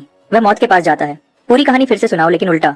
जब तुमने गोश्त चुराया वहाँ से शुरू करो और शुरुआत तक जाओ। मौत हैरान दिखती है, लेकिन बात मानती है। सब कुछ उल्टे ऑर्डर में बताती है। जब वह खत्म करती है, स्क्वर्ट मुझे एक तरफ खींचता है और धीरे से कहता है, वह सच बोल रही है। लोग सिर्फ उसी ऑर्डर में झूठ बोल सकते हैं जिस ऑर्डर में चीजें हुई हैं। उल्टा जाने पर झूठा हमेशा पकड़ा जाता है। ये तुमने कहाँ से सीखा? मेरे पापा ने सिखाया था। एक बार वो काम से वापस आए और मैंने उन्हें बताया कि मैं पूरा टाइम पढ़ाई कर रहा था। उन्होंने मुझे सब कुछ उल्टा बताने को कहा। मैं आगे झुकता हूँ और फिर क्या हुआ? स्क्वर्ट की मुस्कान रुक जाती है। फिर उन्होंने मुझे मारा। मौत के पास वापस जाते हैं। तुम जा सकती हो। वह सर हिलाती है, लेकिन उसकी आंखें बर्तन में रखी दर्जनों बेरीज से नहीं हट रही हैं और उसके पेट से एक लंबी धीमी आवाज आती है। मौत ने आज जो कुछ भी झेला, उस सबको याद करते हुए उसकी लड़ने की ताकत स्क्वर्ट से साफ तौर पर ज्यादा है और दोनों को उस गुफा को मिलकर खोजने से फायदा हो सकता है। यह सोचकर मैं मुट्ठी भर बेरीज लेता हूँ और उसके हाथ में देता हूँ। तुमने जो जानकारी दी वह कीमती थी, यह तुम्हारी है। मौत की आंखें चमक उठती हैं। वह उन्हें सेकंड्स में खा जाती है। 2 निवाले और वह खत्म। साफ है कि उससे उसका पेट बिल्कुल नहीं भरा। मैं सही मौका देखता हूँ। क्या साथ काम करना चाहती हो? हम उस गुफा को एक टीम की तरह खोजेंगे। बची हुई बेरीज का आधा हिस्सा तुम्हारा होगा और एक टुकड़ा गोश्त भी। मेरी पेशकश सुनने के बाद मौत हिचकिचाती है। वह बर्तन में रखी बेरीज पर चोरी छिपे नजर डालती है, लालच को रोकती है और धीरे से कहती है, शुक्रिया। फिर वह पल भर में गायब हो जाती है। जंगल की गहराइयों में दौड़ती हुई चली जाती है। अगली सुबह जल्दी स्क्वर्ट और मैंने बात की और जल्दी से जल्दी गुफा की तरफ जाने का फैसला किया। हम जल्दी से सामान पैक करते हैं और फिर निकल पड़ते हैं। 2 बच्चे, एक बिल्ली, एक कुत्ता। 3 घंटे पैदल चलने के बाद हम आखिरकार पहुंच जाते हैं। यह वह जगह है जहां मौत ने अपना आधा दिन इस मुश्किल जगह में गुजारा था। स्क्वर्ट कांटों से भरे रास्ते को देखकर धीमी से सीटी बजाता है, फिर गंभीर हो जाता है। ध्यान से, अगर सिस्टम ने हमें खतरे में बताया और एकेडमी ने हमें बाहर निकाल दिया तो मिशन खत्म हो जाएगा। यह चेतावनी ध्यान में रखते हुए मैं पंपकिन के साथ पहाड़ में आगे बढ़ता हूँ। बस कुछ कदम अंदर आगे एक काला साया दिखता है, बिल्कुल वैसा ही जैसा मौत ने रेजर क्लॉ के बारे में बताया था। इस जगह का सबसे खतरनाक शिकार करने वाला जानवर रेजर क्लॉ मुझ पर नजर जमाता है। उसकी नजर जानलेवा हो जाती है और वह एक धीमी गरज निकालता है जो सिर्फ एक जंगली जानवर ही निकाल सकता है। मैं स्क्वाड को पीछे रहने का इशारा करता हूँ और अपनी चाकू लेकर हमला करता हूँ। रेजर क्लॉ ने साफ तौर पर इतने छोटे से किसी को पहले हमला करते हुए नहीं सोचा था। वह गरजता है और अपने दांत दिखाकर हमला करता है। सच कहूँ तो एक जंगली जानवर से लड़ना रिंग में लड़ने से बिल्कुल अलग होता है। मानसिक दबाव एक अलग ही लेवल पर होता है। मैं खुद को संभालता हूँ और पंपकिन के साथ मिलकर काम करता हूँ। रेजर क्लॉ के चारों तरफ घूमता हूँ और उसकी ताकत को समझता हूँ। पंपकिन उछलता है और तेजी से घूमता है। रेजर क्लॉ का ध्यान अपनी तरफ खींचता है। 2 मिनट बाद मुझे आखिरकार अपना मौका मिल जाता है। मैं पल भर में बीस्ट मोड एक्टिवेट करता हूँ। फासला कम करता हूँ और अपनी चाकू रेजर क्लॉ के पेट में जोर से घुसा देता हूँ। एक तेज सिसकारी निकलती है। जैसे ही ब्लेड उसकी रक्षा को तोड़ती है, एक्सप्लॉइट स्ट्राइक का डैमेज बोनस एक्टिवेट हो जाता है। रेजर क्लॉ एक चीख निकालता है और धीरे से जमीन पर गिर जाता है। पहला शिकार। सब खरुश हैं। हम थोड़ी देर आराम करते हैं और आगे बढ़ते हैं। मौत के बताए हुए के हिसाब से आधे घंटे बाद हमें छिपी हुई गुफा मिलती है जो एक नीचे जगह के कोने में छिपी हुई है, लेकिन वह नजारा हमें रोक देता है। 30 से ज्यादा रेजर क्लॉज एक साथ इकट्ठे हैं। सब एक ही जगह पर चीख रहे हैं। यह देखकर स्क्वाड के घुटने कांप जाते हैं। चलो पीछे हट जाते हैं। अगर उन्होंने हमें देख लिया तो हम खत्म। मैं सर हिलाता हूँ और धीरे से पीछे हटना शुरू करता हूँ। तभी गुफा के अंदर से नीली रोशनी चमकती है। उसके बाद एक भारी ताल में चलने की आवाज आती है, जैसे कोई बहुत बड़ा जानवर चल रहा हो। रेजर क्लॉज एक साथ पीछे हट जाते हैं। मैं चुप हो जाता हूँ और घूरता हूँ। मैं आखिरकार उस बड़े आदमी को साफ देख पाता हूँ जिसका मौत ने जिक्र किया था। एक जंग लगा हुआ मेटल का रोबोट अपनी मैकेनिकल बाहें घुमाता है। रेजर क्लॉज को पीछे धकेल रहा है जो गुफा में घुसने की कोशिश कर रहे हैं। उसी वक्त वह ऐसी आवाजें निकालता है जो मैं समझ नहीं पाता। हम ट्रांसलेटर चलाते हैं। वही लाइन बार बार दोहराई जाती है, सीरी गार्डियन आपकी सेवा में। कई बार हमला करने में नाकाम होने के बाद रेजर क्लॉज समझ जाते हैं कि वह अंदर नहीं घुस सकते और धीरे से पीछे हट जाते हैं। गार्डियन बॉट पीछा नहीं करता। भारी कदमों की आवाज फिर आती है और बॉट गुफा की गहराइयों में वापस गायब हो जाता है। क्या प्लान है? स्क्वाड पूछता है जब हम सुरक्षित जगह पर वापस आ जाते हैं। हम अंदर जाएंगे, कोई शक नहीं, लेकिन हम समझदारी से करेंगे। हम खोजने वाले हैं सुसाइड स्क्वाड नहीं, क्योंकि इतने सारे रेजर क्लॉज हैं कि उनसे सीधे लड़ना मुश्किल है। हम जाल लगाने और उन्हें एक एक करके खत्म करने का फैसला करते हैं। लगता है हमें कुछ और लोगों की मदद लेनी पड़ेगी। तो स्क्वाड और मैं घाटी के बाहर काम करते हैं, जाल बनाने का सामान इकट्ठा करते हैं और साथ ही मदद करने वाले लोगों को भी देखते रहते हैं। थोड़ी देर बाद हमें पास में लड़ने की आवाजें सुनाई देती है। मैं अपनी नाक की गंदगी को मछली और खरगोश पकड़ने के लिए इस्तेमाल कर सकता हूँ। तुम क्या कर सकते हो? मैं बास्केटबॉल खेलता हूँ और मैं गाना, डांस और रैप कर सकता हूँ। मैंने आवाजें तुरंत पहचान ली और हंसने लगा। लगता है हमारी मदद आ गई। जो प्लान हमने बनाया था उस पर चलते हुए सब कुछ ठीक चलता है। हमने 5 या 6 दिन घाटी में 40 से ज्यादा रेजर क्लॉज को खत्म करने में लगाए। अब बस कुछ ही बचे हैं। तब उन्हें आखिरकार खतरा महसूस होता है और वह सब घाटी से तेजी से बाहर निकलते हैं। गुफा के रास्ते को रोकने वाले रेजर क्लॉज का काम खत्म होने के बाद हम चारों धीरे से गुफा के पास जाते हैं। तब फिर से भारी कदमों की आवाज आती है। जंग लगा हुआ गार्डियन बॉट एक बार फिर बाहर आता है और फिर से उसी गर्म आवाज में, सीरी गार्डियन आपकी सेवा में। ऐसी चीज के खिलाफ जो अकेले रेजर क्लॉज के पूरे झुंड को रोक सकती है, हम जल्दी नहीं करते। मैं बॉट को ध्यान से देखता हूँ और प्रोफेसर जो की कही हुई एक बात याद आती है, जब तुम किसी नई सभ्यता से मिलो तो जल्दी से दुश्मनी मत दिखाओ, पहले बातचीत करो। बॉट अभी भी अपनी वही लाइन दोहरा रहा है, तो मैं ट्रांसलेटर का इस्तेमाल करता हूँ। बॉट के बोलने के तरीके की नकल करता हूँ और जवाब देता हूँ, गेते मुझे सेवा चाहिए। बॉट रुक जाता है। उसकी नजर मुझ पर टिक जाती है। बच्चा मिला। फिर उसकी मैकेनिकल बाहें हिलने लगती हैं। पल भर में बाहें ऊपर उठती हैं जैसे हमें भगाने के लिए। फिर वह आगे बढ़ता है जैसे बॉट मुझे उठाने वाला हो। कुछ मिनट तक इस आगे पीछे के बाद एक छोटी सी बिजली की आवाज आती है और बॉट की आंखों में नीली रोशनी बुझ जाती है। वह बिल्कुल अकड़ा हुआ अपनी जगह पर जम जाता है। तो यहाँ सबकर ये है, कभी हिचकिचाओ मत, कभी रुको मत, वरना तुम सच में खुद को खत्म कर लोगे। खैर, मैं ध्यान से आगे बढ़ता हूँ। बॉट बिल्कुल भी रिएक्ट नहीं करता। स्क्वाड खड़ोश हो जाता है और उसके बगल से अंदर घुस जाता है। हम अपनी फ्लैशलाइट्स जलाते हैं। गुफा सीधी है, कोई शाखाएं नहीं, एक सिरे से दूसरे सिरे तक दिखती है। 2 बड़े खुले मेटल के दरवाजों के आगे एक छोटा सा अलग थलग रहने का बेस है। सबसे आखिरी में 2 शरीर, एक आदमी और एक औरत, एक दूसरे से टिके हुए हैं। मैं अपनी बात वापस लेता हूँ। वह इंसान जैसे हैं। मैं हमेशा सोचता था कि एलियन सभ्यताएं अजीब और एलियन दिखेंगी, लेकिन एक डिवाइस से जो कैमरा जैसा दिखता है, हमें पता चला कि वह 2 अवेकेंट थे जिनमें उड़ने की शक्ति थी। इस दुनिया की खूबसूरती से खिंचकर उन्होंने यहाँ रहने का फैसला किया था। लेकिन एक दिन बिना किसी चेतावनी के आसमान में अनगिनत छोटे काले बादल दिखे। बादलों ने तबाह करने वाली एनर्जी की किरणें छोड़ी, पूरी दुनिया को तबाह कर दिया। आदमी और औरत मदद करने के लिए बाहर दौड़े, लेकिन अवेकेंट होने के बावजूद भी वह काले बादलों के खिलाफ कुछ नहीं कर पाए। बुरी तरह घायल होकर उनके पास बेस में वापस जाने के अलावा कोई रास्ता नहीं था। एक अवेकेंट को ठीक करने वाली कोई दवा नहीं थी और सिर्फ एक गार्डियन बॉट था जो मामूली सुरक्षा और देखभाल करता था। उन्होंने शांति से अपनी मौत को गले लगाया। जब रिकॉर्डिंग खत्म होती है, सब लोग साफ तौर पर घबरा जाते हैं। फिर अचानक दरवाजे पर एक आदमी दिखता है। बधाई हो, सिर्फ 8 दिन में तुमने इस पूरी जगह की सबसे कीमती सभ्यता की चीज ढूंढ ली है। प्रोफेसर जो धीरे से अंदर आते हैं। वह अपने फोन पर एक डॉक्यूमेंट स्क्रॉल कर रहे हैं। और तुमने ऐसा करने का एकेडमी का सबसे तेज रिकॉर्ड तोड़ दिया है। वह मुझ पर नजर डालते हैं। तुम्हारी किस्मत बहुत अच्छी है बच्चे। तुमने बॉट का बच्चे की सुरक्षा वाला प्रोटोकॉल चालू कर दिया, वरना उससे आगे निकलना बिल्कुल भी आसान नहीं होता। मैं कैमरा ऊपर करता हूँ। प्रोफेसर, वह काले बादल क्या थे? बाकी बच्चे आगे झुकते हैं, सब जानना चाहते हैं। सबकी आंखें उन पर टिक जाती हैं। हम उन्हें स्टार हंटर्स कहते हैं। वह ब्रह्मांड में घूमते हैं और सभ्यताओं का शिकार करते हैं। प्रोफेसर जो का चेहरा गंभीर हो जाता है। जब भी उन्हें कोई विकसित सभ्यता मिलती है, वह हमला करते हैं, उसके साधन लूट लेते हैं, फिर ग्रह की सतह को तबाह कर देते हैं, सभ्यता को शून्य से फिर से बनाने पर मजबूर करते हैं। फसल काटने जैसा, एक बार काटो और अगले के उगने का इंतजार करो। जवाब एक बोझ की तरह गिरता है। क्या धरती को भी स्टार हंटर्स ने निशाना बनाया है? हमें नहीं पता, लेकिन हमें हमेशा तैयार रहना होगा। वह कमरे में सबको इशारा करते हैं। इसीलिए अकेडमी ने तुम सबको एक साथ लाया है। अगर तुम में से एक भी सभ्यता का रक्षक बन गया तो हमारी सारी मेहनत सफल हो जाएगी। 1 महीने बाद सब बेस कैंप पर इकट्ठे होते हैं। इस बची हुई जगह के सर्वाइवल मिशन में 5 कैंडिडेट्स को बाहर कर दिया जाता है। मेरा स्कोर सबसे ज्यादा है, मेरी रैंकिंग एकेडमी के टॉप 10 में आ गई है। लेकिन सबसे बड़ी हैरानी की बात यह है कि मेरी घड़ी ने एक्सप्लोरर स्टोर खोल दिया है। हर तरह का सामान खरीदने के लिए मिल रहा है। जैसे ही मैंने अपना प्रोफाइल रजिस्टर किया, मेरे पैनल में अपने आप एक नोटिफिकेशन आ गया। 1 सेकंड भी बिना सोचे मैंने उस एक्सप्लोरर क्लास को अनलॉक करने के लिए टैप किया जिसका मैं इंतजार कर रहा था। कुछ दिन बाद एगहेड अलविदा कहने आता है। वह सिलेक्शन में पास हो गया है। वह अकेडमी का इतिहास में 27वां एस रैंक टैलेंट बन गया है। वह मुझे ढूंढ लेता है और मुझे एक नेम कार्ड देता है। इस बार यह एक इन्विटेशन है, कोई नौकरी का ऑफर नहीं। मैंने पहले तुम्हें कम समझा था, बिना किसी अवेकनिंग ट्रेड के भी तुम एस रैंक के पूरे लायक हो। उसकी माफी सच्ची थी। जब भी तुम्हें मौका मिले तुम मेरी फैमिली की कंपनी में आ सकते हो। मैं कार्ड लेता हूँ और सर हिलाता हूँ। एगहेड के जाने के बाद मेरी रैंकिंग अपने आप 9वें पर आ जाती है। कुछ दिन बाद मौत अलविदा कहने आती है। वह मुझे शुक्रिया कहती है। उसकी रेमनेंट एक्सप्लोरेशन की शुरुआत मुश्किल थी, लेकिन उसने अच्छे नंबर हासिल किए और इसका कुछ क्रेडिट मुझे भी जाता है। उसे आखिर में ए रैंक मिला। मौत के जाने के बाद मेरी रैंकिंग 6ठे पर पहुंच जाती है। अब तक 1 साल के प्रोडिजी की कहानी पूरी एकेडमी में फैल चुकी थी। खास गुप्तता के इंतजाम किए गए हैं। उसके बाद से मैं लगभग पूरा अकेला ही पढ़ता और ट्रेनिंग करता हूँ। प्रोफेसर जो को देखते हुए वह हमेशा सब कुछ जानते हुए लगते हैं। एक दिन मैंने अंदाजा लगाया और पूछा, क्या आप एक अवेकेंड प्रोफेसर हैं? वह अपनी वुल्फबेरी ड्रिंक का घूंट लेते हैं और मुस्कुराते हैं। तुम्हें क्या लगता है? और मैं सोचता हूँ कि क्या मैं अंदाजा लगाऊंगा। मैं मुड़ता हूँ और चला जाता हूँ। चेकमेट। वह बस मुझे देखता रह जाता है। आधे महीने बाद दुन्नो की बारी थी एकेडमी छोड़ने की। वह उदास दिख रहा था। उसे सिर्फ C+ रेटिंग मिली थी, लेकिन दुन्नो दुखी नहीं था, बल्कि वह आगे की तरफ उत्साह से देख रहा था। मैं अच्छा दिखता हूँ, मैं गाना गा सकता हूँ और डांस कर सकता हूँ, और मैं बॉल भी खेल सकता हूँ। मैं एक ट्रेनी के रूप में डेब्यू कर सकता हूँ। कौन जानता है, शायद मैं बड़ा बन जाऊँ। 1 हफ्ते बाद स्क्वाट और बुगर को उनकी रेटिंग्स मिलती हैं। स्क्वाट को B+ मिलता है, बुगर को B मिलता है। दोनों जीनियस स्टैंडर्ड को पूरा करते हैं और पूरे फायदे के पैकेज के लिए क्वालिफाई करते हैं। वह तुरंत जल्दी जाने के लिए अप्लाई करते हैं ताकि अपनी फैमिलीज के साथ सेलिब्रेट कर सकें। उनके जाने से पहले हम तीनों एकेडमी की कैफेटेरिया में साथ में खाना खाते हैं।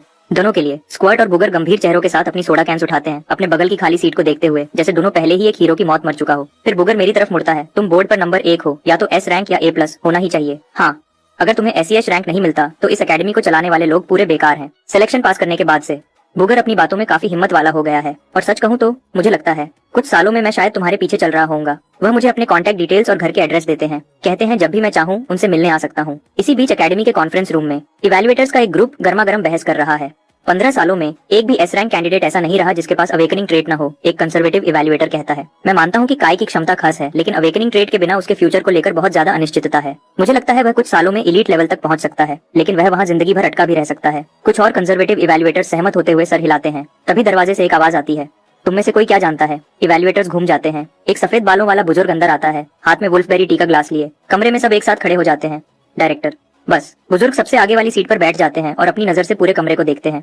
मैं जानता हूँ तुम्हारे दिमाग में क्या चल रहा है। शुरू के सालों में हम बहुत उम्मीद में थे जब हम S रैंक टैलेंट्स को रेटिंग देते थे। उनमें से ज्यादातर ने हमें निराश किया, तो तुम सब सावधान हो गए, जिम्मेदारी से डर गए। मैं समझता हूँ, लेकिन बुजुर्ग का लहजा तेज हो जाता है। क्या यहाँ किसी को ये ख्याल आया है कि तुम में से कुछ लोग उन S रैंक स्लॉट्स को अवेकेंट फैमिलीज के लिए फेवर के तौर पर बचा रहे हो और आम परिवारों के कैंडिडेट्स पर जानबूझकर सख्ती कर रहे हो? कंजर्वेटिव इवैल्यूएटर्स का चेहरा पीला पड़ जाता है। सब जोर देते हैं कि वह ऐसा कभी नहीं करेंगे। बुजुर्ग सर हिलाते हैं। अच्छा, तो वापस रेटिंग पर आते हैं। S रैंक का स्टैंडर्ड सिर्फ आम अवेकेंट बनाना नहीं है। हमें सबसे बेहतरीन वेल एक्सप्लोरर्स चाहिए, सभ्यता के आखिरी रखवाले। यह क्षमता मैंने 1 साल के बच्चे में देखी है। तुम्हें लगता है उसमें नामंजूर खतरा है? मैं 10 गुना ज्यादा खतरा उठाना पसंद करूंगा इस एक मौके को छोड़ने के बजाय। एक स्टाफ मेंबर वोट शुरू करने का इशारा करता है। कैंडिडेट काय को प्रोजेक्ट एपेक्स के नियम के तहत जांचा गया है। प्रस्तावित रेटिंग S रैंक। कौन कौन सहमत है? बुजुर्ग का हाथ सबसे पहले ऊपर जाता है। टेबल के दूसरे छोर पर बैठी डॉक्टर वेंडी भी अपना हाथ उठाती है। जब सीनियर लीडर खतरा उठाने को तैयार थे, ज्यादातर इवैल्यूएटर्स उनका पीछा करते हैं और अपने हाथ उठाते हैं। उसी पल लेटेस्ट रेटिंग का नतीजा कॉन्फ्रेंस रूम से बाहर निकलता है। एक नया मुकाम जोंगजो के प्रोजेक्ट एपेक्स के इतिहास में 28वां S रैंक ऑफिशियली रिकॉर्ड हो गया है। जब डॉक्टर वेंडी मुझे बताती हैं कि मुझे S रैंक मिला है तो मैं हैरान नहीं होता, लेकिन मिया बहुत खुश है। पिछले कुछ हफ्ते में वह दूसरे पेरेंट्स से बात कर रही थी और उसने जाना कि रैंक्ड टियर्स के बीच कितना बड़ा फर्क है। अब उसके बेटे को सबसे ऊंचा S रैंक मिला है। उसे राष्ट्रीय खजाना कहना कोई बड़ी बात नहीं होगी। अब जब मुझे S रैंक मिल गया है और मैंने अपने बनाए हुए गोल्स पूरे कर लिए हैं, घर जाने का समय हो गया है। डॉक्टर वेंडी मेरी घड़ी पर कुछ कैरेक्टर्स भेजती है। जोंगजो प्रोडिजी प्रोटेक्शन एक्ट अब तुम्हारे लिए लागू हो गया है। जो मैंने अभी तुम्हारी घड़ी पर भेजा है वह तुम्हारी सेफ्टी ID है। अगर तुम किसी मुश्किल में पड़ते हो तो वह ID लोकल अथॉरिटीज को दे देना और तुम्हें सबसे तेज मदद मिलेगी। और अवेकन भी तुम्हारी पूरे दिन और रात करीब से देखभाल के लिए लगाए जाएंगे। मैं बार बार सर हिलाता हूँ। ये बहुत अच्छा है, बहुत तसल्ली देने वाला है। डॉक्टर वेंडी, वह 10 मिलियन का डेवलपमेंट ग्रांट कब मिलेगा? फिक्र मत करो, जो तुम्हारा है वह कोई नहीं ले सकता। वह मिया को एक फाइनेंशियल डॉक्यूमेंट देती है। डेवलपमेंट ग्रांट ज्यादातर रीइंबर्समेंट पर बेस्ड है। ये तुम्हारे स्टोर अकाउंट में आ जाएगा, बस खर्च करते वक्त सही रिसीप्ट्स लेना मत भूलना। ग्रांट कंफर्म हो गया है, प्रोडिजी प्रोटेक्शन एक्ट एक्टिव है और अब बस एक चीज बची है। डॉक्टर वेंडी, क्या कोई अवेकेंट मेरा मेंटर बनेगा? क्या यह डिसाइड हो गया है? मैं पूछता हूँ, अपनी उत्सुकता मुश्किल से छुपाते हुए। इस पर डॉक्टर वेंडी का चेहरा बदल जाता है। वह एक खास सीनियर लीडर के बारे में सोच रही है जिसने सही तरीके को छोड़कर पहले ही मेंटर की जगह ले ली थी। वह अराई को मुस्कुराती है। जल्दी ही फाइनल हो जाएगा, तुम्हें बता दिया जाएगा। प्रोजेक्ट एपेक्स कमिटमेंट अग्रीमेंट पर साइन करने के बाद हम एक प्राइवेट जेट में बैठकर सीधे लूटन के नॉर्थ डिस्ट्रिक्ट एयरपोर्ट जाते हैं। फिर एक प्राइवेट कार हमें आराम से घर तक ले जाती है। हम अभी घर पहुंचे ही थे कि मार्कस अंदर आता है। उसने खास इसके लिए छुट्टी ली थी। मैं हमेशा जानता था कि मेरा बेटा यह कर दिखाएगा। उसका चेहरा खुशी से लाल हो गया है। वह सेलिब्रेशन के लिए स्पार्कलिंग ड्रिंक्स का पूरा केस ऑर्डर करता है। 5 बजे के आसपास वह कोको को स्कूल से लेने जाता है। थोड़ी देर में सामने का दरवाजा खुलता है। कोको स्कूल यूनिफॉर्म में मिट्टी से भरी हुई उछलती हुई आती है। छोटे भाई, क्या तुम्हें प्यास लगी है? कोको फ्रिज से स्पार्कलिंग वाटर का एक कैन निकालती है और उसे दोनों हाथों से मुझे देती है। क्या तुम्हें भूख लगी है? डिनर में कोको एक पूरी चिकन लेग उठाती है और मेरे बोल में रख देती है। क्या तुम थक गए हो? ट्रेनिंग के बाद कोको मेरे लिए एक टॉवल और एक ड्रिंक लाती है। वह मेरे कंधों को थोड़ा दबाती भी है। मैं अपनी आंखें आधे बंद करता हूँ और इसके हर पल का मजा लेता हूँ। इस घर में मेरा रुतबा सबसे ऊंचा हो गया है। हे, मेरी घड़ी कहाँ है? 1 या 2 मिनट की मसाज के बाद कोको का सब्र खत्म हो जाता है। उसका असली मकसद आखिरकार सामने आता है। इससे पहले कि वह अपने असली डरावने रूप में बदल जाए, मैं एक्सप्लोरर स्टोर ऐप खोलता हूँ और उसे शिपिंग स्टेटस दिखाता हूँ। कोको स्क्रीन को घूरती है, उसकी आंखें चमक उठती हैं। एक्सप्लोरर सीरीज, वह लिटिल प्रोडिजी का सबसे महंगा मॉडल है और ये लिमिटेड एडिशन है। पैकेज आने से पहले 2 दिन तक कोको की मेरे प्रति भक्ति की कोई सीमा नहीं थी। मैं भी मुश्किल से अपनी हंसी रोक पाता हूँ। इस लड़की ने अपने माँ बाप को भी इतनी इज्जत कभी नहीं दी। जैसे ही घड़ी आती है, भाई बहन की वफादारी का कार्ड एक्सपायर हो जाता है। लेकिन जब मैं अनाउंस करता हूँ कि घर के लिए फ्यूचर में जितना भी मीट खरीदा जाएगा उसका पैसा मेरे अकाउंट से मिलेगा, मैं कोको को फिर से अपनी मुट्ठी में कर लेता हूँ। मेरी S रैंक रेटिंग की खबर सिर्फ ऊपर के कुछ खास लोगों में ही फैली है। लूटन की सिटी गवर्नमेंट का मुख्य ऑफिशियल चुपचाप हमारे घर आता है। जब ऑफिशियल पूछता है कि हमें क्या चाहिए, मैं सीधे बोलता हूँ, मैं चाहता हूँ कि मेरी फैमिली सुरक्षित रहे। ऑफिशियल बिना किसी झिझक के मान जाता है। एक प्राइवेट कार और सिक्योरिटी का इंतजाम किया जाता है ताकि मार्कस, मिया और कोको को हर दिन स्कूल ले जाए और लाया जा सके। एक बड़ा अपार्टमेंट और एक सरकारी रेजिडेंशियल कॉम्पाउंड भी ऑफर किया जाता है बिना किराए के और 20 साल रहने के बाद पूरी मालिकाना हक। मार्कस और मिया वहाँ हैरानी में खड़े हैं, आखिरकार समझ रहे हैं कि अब चीजें कितनी अलग हैं। शिफ्ट होने के दौरान मैं बस हर दिन बिना किसी छुट्टी के ट्रेनिंग करता हूँ, अपने मेंटोर के असाइनमेंट के फाइनल होने का इंतजार करते हुए।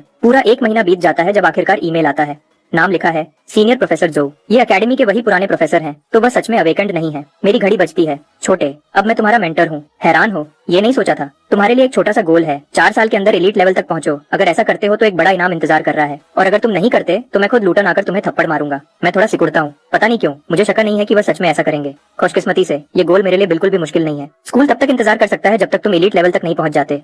ट्रेनिंग के लिए बस मेरे इंतजाम को फॉलो करना। एक मेंटर का होना सच में बोझ कम कर देता है। मैं अच्छे मूड में फोन रखता हूँ, मेंटर की खबर का इंतजार करते हुए। कोको मेरी स्पारिंग पार्टनर रही है। हर शाम हम साथ में कॉम्बैट प्रैक्टिस करते हैं। एकेडमी जाने से पहले कोको को हराने के लिए पूरी कोशिश और कुछ नए तरीके लगते थे। मुझे हर मौका ढूंढना पड़ता था ताकि साइज के फर्क को पूरा कर सकूं। वापस आने के बाद हम बराबर के थे, 50-50। कोको हैरान है, वो फिर से मुझे एलियन फ्रीक कहने लगी है। कुछ दिन बाद प्रोफेसर जो फोन करते हैं, ट्रेनिंग फैसिलिटी और तुम्हारा कोच सब तैयार है। पूरी जगह सिर्फ मेरी है। इक्विपमेंट के लिए इंतजार नहीं करना पड़ेगा। जो भी मैं ट्रेन करना चाहूँ जब भी चाहूँ। घर से आधे घंटे की दूरी पर ये है जिंदगी। थोड़ी देर बाद प्रोफेसर जो ने जिस कोच का इंतजाम किया था वह आती है, एक जवान औरत जिसके ऊंचे पोनीटेल है। हेलो, मैं तुम्हारी पर्सनल कोच टीना हूँ। हाई कोच टीना। मैं बारबेल को रखता हूँ और दौड़कर पास जाता हूँ। मानसिक रूप से तैयार होने के बावजूद कोच टीना अपनी आंख को फड़कने से रोक नहीं पाती जब वह 100 केजी बारबेल देखती है। परिचय के बाद मैं उसके क्रेडेंशियल्स देखता हूँ। कोई ऐतराज नहीं। हम आगे के लिए ट्रेनिंग प्लान फाइनल करते हैं। मैं उसके बारे में हर चीज से संतुष्ट हूँ। फिर मैं सवाल पूछता हूँ, कोच टीना, 1 साल की तुम्हारी फीस क्या है? वह मुस्कुराती है। ज्यादा नहीं है, इसे एक एहसान समझो। मैंने तुम्हें दोस्तों और फैमिली वाला रेट दिया है, 2 मिलियन साल का। बहुत अच्छा, बहुत अच्छा, बहुत अच्छा। मैं बार बार सर हिलाता हूँ। ये पहली बार है जब मैंने सच में दोस्ती की कीमत समझी है। जब मैं सब जोड़ता हूँ, ट्रेनिंग फैसिलिटी, पर्सनल कोच, मैं पहले ही $8 मिलियन के कर्ज में हूँ। बदकिस्मती से इस पर कम ब्याज है और 18 साल का होने तक इसकी चुकौती नहीं करनी है। कम से कम ये कंट्रोल से बाहर नहीं जाएगा। इतने कर्ज के साथ मैं खुद को एक बिल्कुल न रुकने वाली ट्रेनिंग रूटीन में झोंक देता हूँ। मैं कसम खाता हूँ कि हर पैसा वापस कमाऊंगा। कोच टीना पूरी तरह प्रोफेशनल है। जो भी मैं करना चाहता हूँ वह सिखाती है। उस पल से मेरी सभी स्किल्स के एक्सपीरियंस पॉइंट्स तेजी से बढ़ने लगते हैं। समय तेजी से गुजरता है। मिरर मोड और ओवरड्राइव दोनों डबल बूस्ट के रूप में एक्टिव हैं। मैं हर दिन तेजी से तरक्की करता हूँ। जब बसंत आता है, वह मौसम जब हर साल संक्रामक बीमारियां फैलने लगती हैं। मुझे पिछली बसंत याद है, एक गंभीर महामारी फैल गई थी। मिया घर पर फंसी हुई थी, अपने स्टूडेंट्स के लिए ऑनलाइन क्लासेस चला रही थी। लेकिन मुझे हमेशा लगता था कि यह अवेकेंट से जुड़ा हो सकता है। तो मैं प्रोफेसर जो को मोटा मोटा बताता हूँ और पूछता हूँ कि क्या अवेकेंट से जुड़ी घटनाओं की जानकारी तक पहुँचने का कोई तरीका है। प्रोफेसर जो मुझे एक रेफरल कोड भेजते हैं, फिर मेरी घड़ी पर एक ऐप भेजते हैं। लेकिन वह एक बात साफ करते हैं, मुझे खुद जांच नहीं करनी है। मैं सिर्फ डेटाबेस आर्काइव्स देख सकता हूँ। मैं ऐप इंस्टॉल करता हूँ और उसे खोलता हूँ। मैं कीवर्ड्स टाइप करता हूँ, ग्रीन फ्लाई। डेटाबेस तुरंत कई केसेस दिखाता है। वह सच में अवेकेंट लेवल की शक्तियों से जुड़े हैं। जैसे ही मैं ध्यान से पढ़ता हूँ, मेरा चेहरा गंभीर हो जाता है। हर एक केस में बड़े पैमाने पर मौत की महामारी शामिल है। मिडीवल यूरोप की ब्लैक डेथ से लेकर 1918 की स्पेनिश फ्लू तक, इन सभी बदनाम महामारियों में ग्रीन फ्लाई के निशान मिलते हैं। ओवरसीज में अवेकेंड ऑपरेटिव्स की लंबी जांच के बाद यह रास्ता एक पौराणिक जीव की तरफ जाता है, बेएल्ज़ेबब, लॉर्ड ऑफ द फ्लाइज।